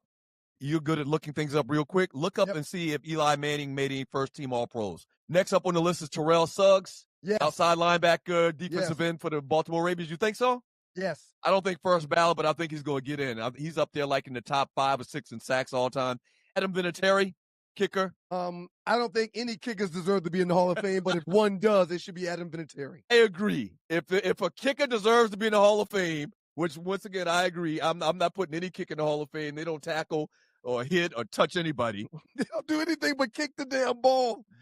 Eli Manning, 0 All-Pros, 4 Pro Bowls, 2 Super Bowl wins, and 2 Super Bowl MVPs. He will get in. Yeah. He was the quarterback for Super Bowl teams, just like Trent Dilfer, okay? Just like Trent Dilfer, he was the quarterback, okay? Trent Dilfer didn't throw a pass that mattered. Eli did. Yeah, I wouldn't put Eli Manning in, but he's probably going to get in. Terrell Suggs, we agreed. Adam Vinatieri, we agreed. Reggie Wayne, wide receiver for the Colts. I would have to pass on Reggie Wayne. Who is Kevin Williams? Who cares? Pass on him, too. Defensive tackle for the Minnesota Vikings, Jason Witten. I like Jason Witten, man, but I would pass on Jason Witten. Darren Woodson, I agree. Darren Woodson. No, Darren Woodson didn't do enough. And who is Marshall Yanda? I would pass on Marshall. Well, I agree with Justin Valentine in his post, man. I got Breeze, Fitzgerald, probably Kuechly, and that's about it, man. That's about it. They're going to welcome in 5, so you're saying 3 from this class, and then they'll go back to past classes of players that have been overlooked. I guess. Okay. That's it. Yes. Shout out to the good folks at WGPR Hot 107.5 HD2 FM in Detroit. If y'all can't get the rest of the show, I'll go on to YouTube and holler at your boy. We got through one meme, sir. I think that's the first time that's ever happened. Welcome to 2026. When we get back, we got 4 more memes we're going to break down. And then we'll start with the chat, reading your chat messages, and hopefully we'll have them a little bit more information. I don't even know what this means. We'll find out what this means during our short break. Don't go away. 2 Live Stu's experience. Yep. He dropped out of the jelly into a jam. Make it let him do it. It's your boys, the 2 Live Stews. Doug Stewart, Ryan Stewart, the makeup of those stews, and this is your 2 Live Stews experience. Back to the breaking news. It is finally official. Only consistent to the Falcons being inconsistent over the past few decades has been removed from the wanted consistency of the Atlanta Falcons. Okay, so we got to give a little bit more background. So basically what you're saying, I didn't look at it. The story breaking is that the Falcons are separating ties with Rich McKay, the CEO of the team, who was at one point the general manager, who we've argued for many, many years, and Falcons fans over the years have said the only thing consistent with the Falcons is that Rich McKay is still in the building. Yep. And so this is big news. Okay. All right. Rich that's McKay. That's a step in the right direction. The message that the producer sent to us during the break was Rich McKay is no longer the CEO of the Falcons. Greg Beatles has been elevated from president to president and CEO of the Atlanta Falcons, effective today, succeeding McKay. They are part of sweeping changes in Atlanta, where the Falcons are also expected to hire president of football, likely to be Matt Ryan. Okay, but that's a rumor. You said it earlier like it was fact. That's all I was saying. No, I didn't say it like it was fact, but you can say whatever you want. It's okay. Okay. Yeah. All right. When he's hired, go back I and will be listen to it, man. justified as being right. Go back and When he's listen. hired today, I'll be justified as being right. I don't really hope you're right. I don't care if you're right. All my point is that you said it earlier as if it was fact. That's all. I'm going to be right no matter what you're saying, so it doesn't matter. It's okay. All right, so Rich McKay is out. I know a lot of Falcons fans here in the city of ATL are happy to hear that because, once again, he was the only constant. Like, they've had coaches come and go. They've had this and that come and go. And for some reason, it's almost like Rich McKay was Arthur Blank's love child or something like that. He didn't want to fire Rich McKay. And that's a big step forward in a new direction for the franchise, I guess. I do want to say something, and this is important because it's got to be the right people. I brought this up earlier and didn't finish it, and then we'll get back to the last 48. The Steelers have 6 titles. The Eagles have, I would guess, 3. The Eagles have 5 titles, and the Chiefs have 4 titles. The Eagles have 5 titles? It must have had some, The Eagles have 5, Chiefs have 4. In my humble opinion, the consistency is simple. Steelers have had 3 head coaches since 1975. The Eagles have had 11 head coaches since 1975. And the Chiefs have had 12 coaches since 1975. When you change positions at the top, president, general manager, head coach, all the major positions below those positions must change also, because those positions hire people that they're comfortable with. So when you've got a winner at the top, and it's consistent and they have their job for decades, you have less change in the foundation of the enterprise or the business. If the Falcons now hire the right people at the top when it comes to this Beetle guy, they get the right GM and they find the right coach, they've got to find a way to leave them the hell alone and let them build. You think that you don't think they've said that 20 times in the team's history? Well, you're saying they just need to execute and do it. They haven't. The Falcons have had more coaches than all the people I just mentioned, sir. Right. And what's the only consistent with that? And they're one of the younger franchises in the league. There's no consistency. When you hire one of those top 3 positions, the trickle-down effect is massive in the organization, because those people deserve to have their people in place to help them have success. Well, the reason why the Steelers have 6 titles is because the Steelers don't change their face every 5 years. Somebody just posted about the Eagles championships, and yes, they have 5 championships. They have 5 championships, but 3 of them were before the AFL NFL merger. I'm naming titles. That's all. Right, I'm sorry. right. If I use the wrong word, I'm wrong. But they've got titles. But in the Super Bowl era, they've got 2. But you're right, they got 5 titles. Yeah, they got titles. That organization's got 5 titles. Yeah. Right. All right, let's go ahead. Steelers have 6. Well, yeah, but I think the Steelers are in the Super Bowl era. Okay. That's the difference. I understand. Let's go to the back to the memes tree, and you're watching the Two Live Stews experience. Clearly, there was a disgruntled Georgia fan that wanted to highlight Right, that. right. That's fine. It's all good. We're telling the truth about your MAGA Georgia Bulldogs. It's okay. So, top 30 greatest NFL players of all time. This is very hard to read, but we're going to work through it. So, they've got, let's just read out top 10. Johnny Unitas, number 10. Number 9, Don Hudson. I don't even know who that is. I'm sorry. I'm not that old, I guess. Reggie White, number 8. Peyton Manning, number 7. Number 6, Joe Montana. Number 5, Walter Payton. Number 4, Lawrence Taylor. Number 3, Jim Brown. Number 2, Jerry Rice. And number 1, Tom Brady. What are your thoughts on that? They've got Deion Sanders at 17. That's glaring to me. But go ahead. What are your thoughts about the top 10 and the rest of the list as you see it? Well, this is an I told you so moment, because they've got Randy Moss at 22 and Jerry Rice at number 2. And we've been having that debate forever. I do think that Deion Sanders should be much higher. I think Deion Sanders should be really 1 or 2. I think Deion Sanders should be much higher. And I am not mad and or upset with anyone in the top 10 other than Johnny Unitas and Don Hudson. The problem I got with Tom Brady, not only is Tom Brady a proven cheating bastard, not only is he a proven cheating bastard, Tom Brady is a horrible athlete, man. Didn't he run like a 5-something in the 40? That doesn't matter to me. That's one of the intangibles. Well, here's the thing, though. I almost feel like, and it's just my opinion once again, man. I almost feel like you need to be a great athlete and a great player to be at the top of a list like this. You can't just be a player that's won a bunch of rings because of a team effort and you be on a list at the top of the list, an individual talent, when you run in 6 flat 40s. He's not even a good athlete. Peyton Manning either. Manning's not an exceptional athlete, but when you're a quarterback, you don't have to be an exceptional athlete. You got to make the right decisions on where to go with the ball. You got to hold on to the ball and not turn the ball over. Which is why I don't like Deion being at 17. Deion was a phenomenal player. Game He's changer, got rings. No question. He was a game changer. Yeah. I mean, just an elite athlete. And he did it all. He played kick returner, punt returner, wide receiver, DB, safety. He did it all. Absolutely. Absolutely. So interesting little list. All right, next one, Tree. You're watching the Two Live Stews experience. Happy New Year to everybody out there watching the show, the first show of the year. I think OJ deserved to be in the top 10 also, man, but he was lower, right? We were not going to put him up there. They just weren't going to do it.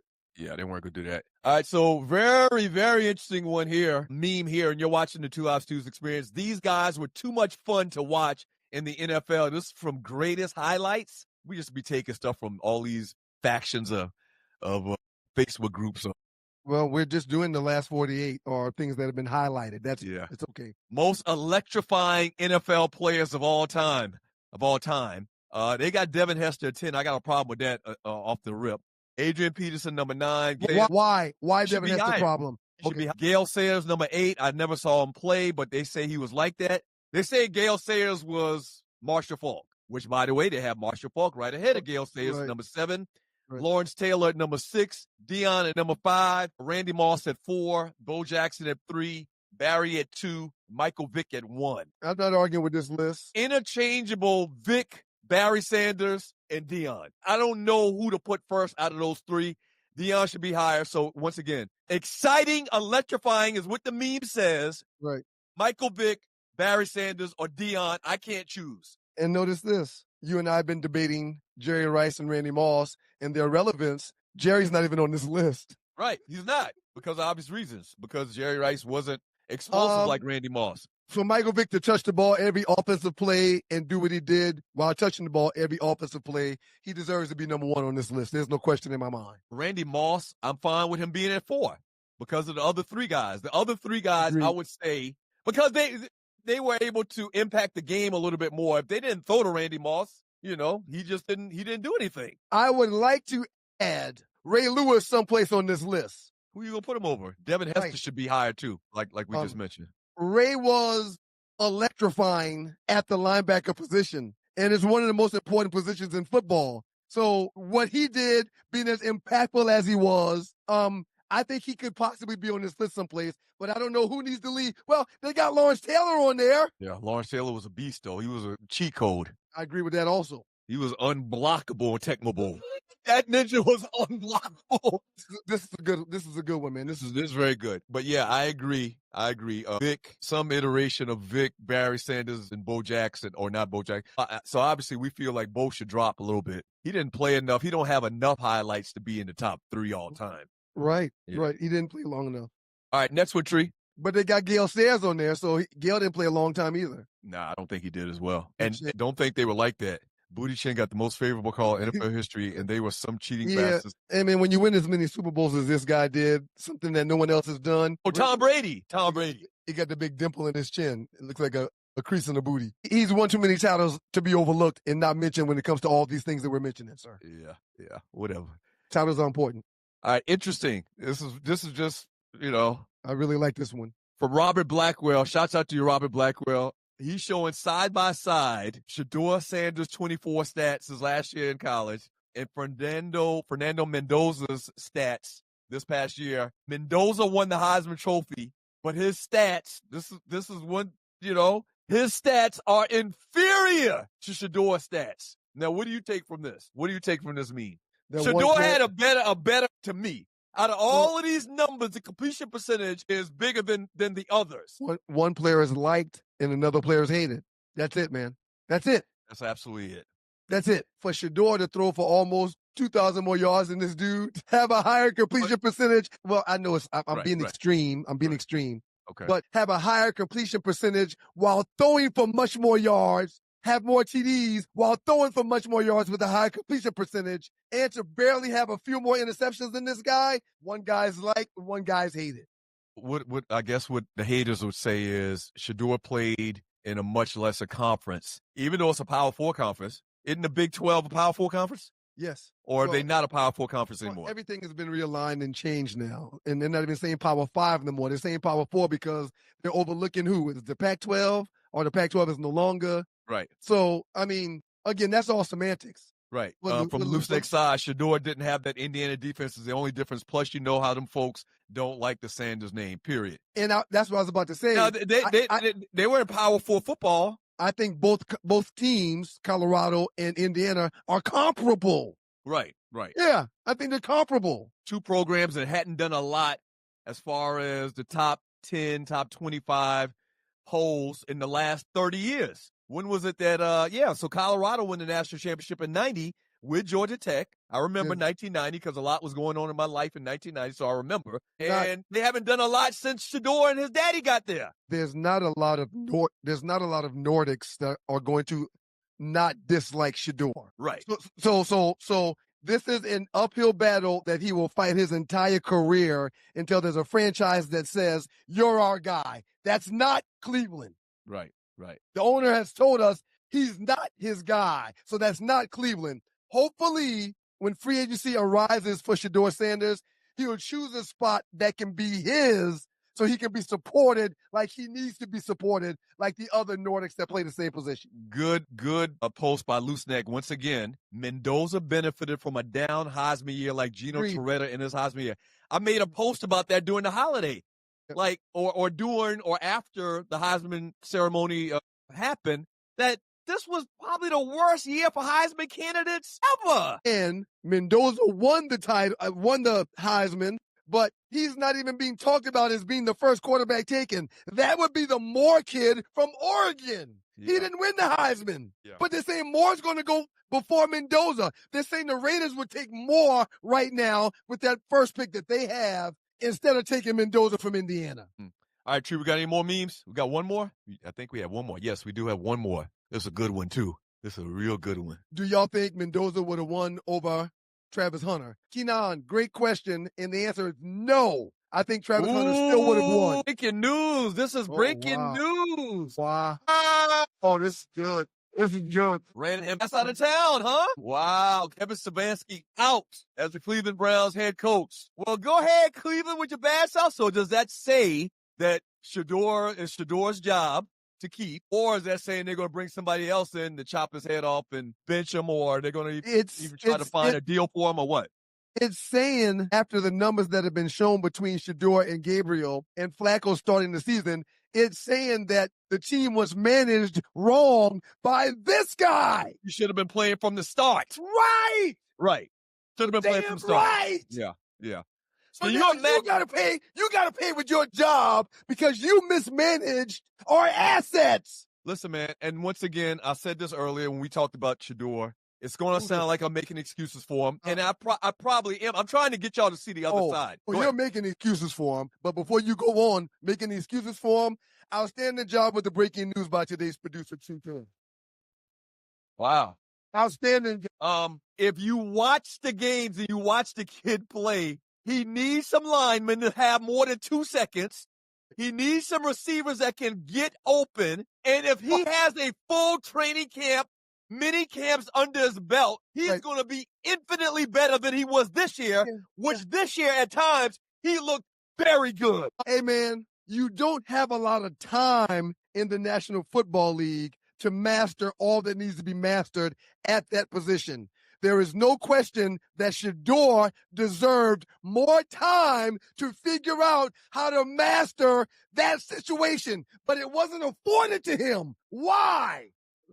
How much is it going to help him with all the mini camps, full training camp in August? How much is he going to advance based on how he played this year? How much more is he going to advance in his year two? All of the rookie camp reps, all of the training camp reps, all of the mini camp reps, all of the off-season workout reps, all of the preseason workout reps, all of the practice reps. It's important to get the reps. He got until week 9 of the National Football League season. He got none. This guy had to go. You remember the offensive lineman said that they've never even heard him give the cadence? Right. Call a play? They didn't know how he sounded at quarterback because he didn't get any practice reps. Yeah, that's good. This guy had to go. Now, this guy will resurface. This guy will get a job. Two-time coach of the year. Here is a 2-time coach of the year in the National Football League. He'll be fine. He had to go. He mismanaged assets for this organization this season. Right. He had to go. You're not getting rid of the owner. The owner ain't going to fire himself. The owner, technically, if you could fire an owner, he probably need to be fired too. But that's the you thing. Can't fire the owner. So you're not going to fire the owner, and the owner is on record for saying he does not like his quarterback. Right. He did not want his quarterback. So Shadour's future is still not handled in Cleveland. Right. We'll see. We'll see what happens. The man that pays his bills has told the world, I did not want him. Last meme, Tree. I know it's the last one, right? This is the last one? This is a good one too. Boy. Can't read this because it's very, very small. I just got one question. This is Jamie Foxx and his girlfriend, all lovey-dovey, out busting slob and whatnot. You might be able to read it now. Well, Janita Media, is that what it says? Jamie Foxx, 56, looks absolutely thrilled as he was spotted holding hands with his stunning girlfriend, Elise Huckstep. Well, Her last name is Huckstep. it sounds like it might be Russian, or it might be like some kind of Frankenstein name, and her head is kind of shaped like Frankenstein, but that's neither here nor there. She do share a head dynamic with Caitlin Clark. My question to you, sir, when I saw this, my question to you is, I thought Jamie Foxx said he was done with the white women. That's what he told us. That man was crying at his stand-up, talking about how he's done. If God could bring him through this little crisis that he had, that he would never, ever go back to white women. But how soon we forget. Now, where's Dr. Umar, says Julius 29C. Sir, I went to a PWI. Yes, we all know. And it shows a lot of times. There's a handful of brothers that only dealt with the Nordic women. Mm-hmm. It's because they didn't have game for sisters.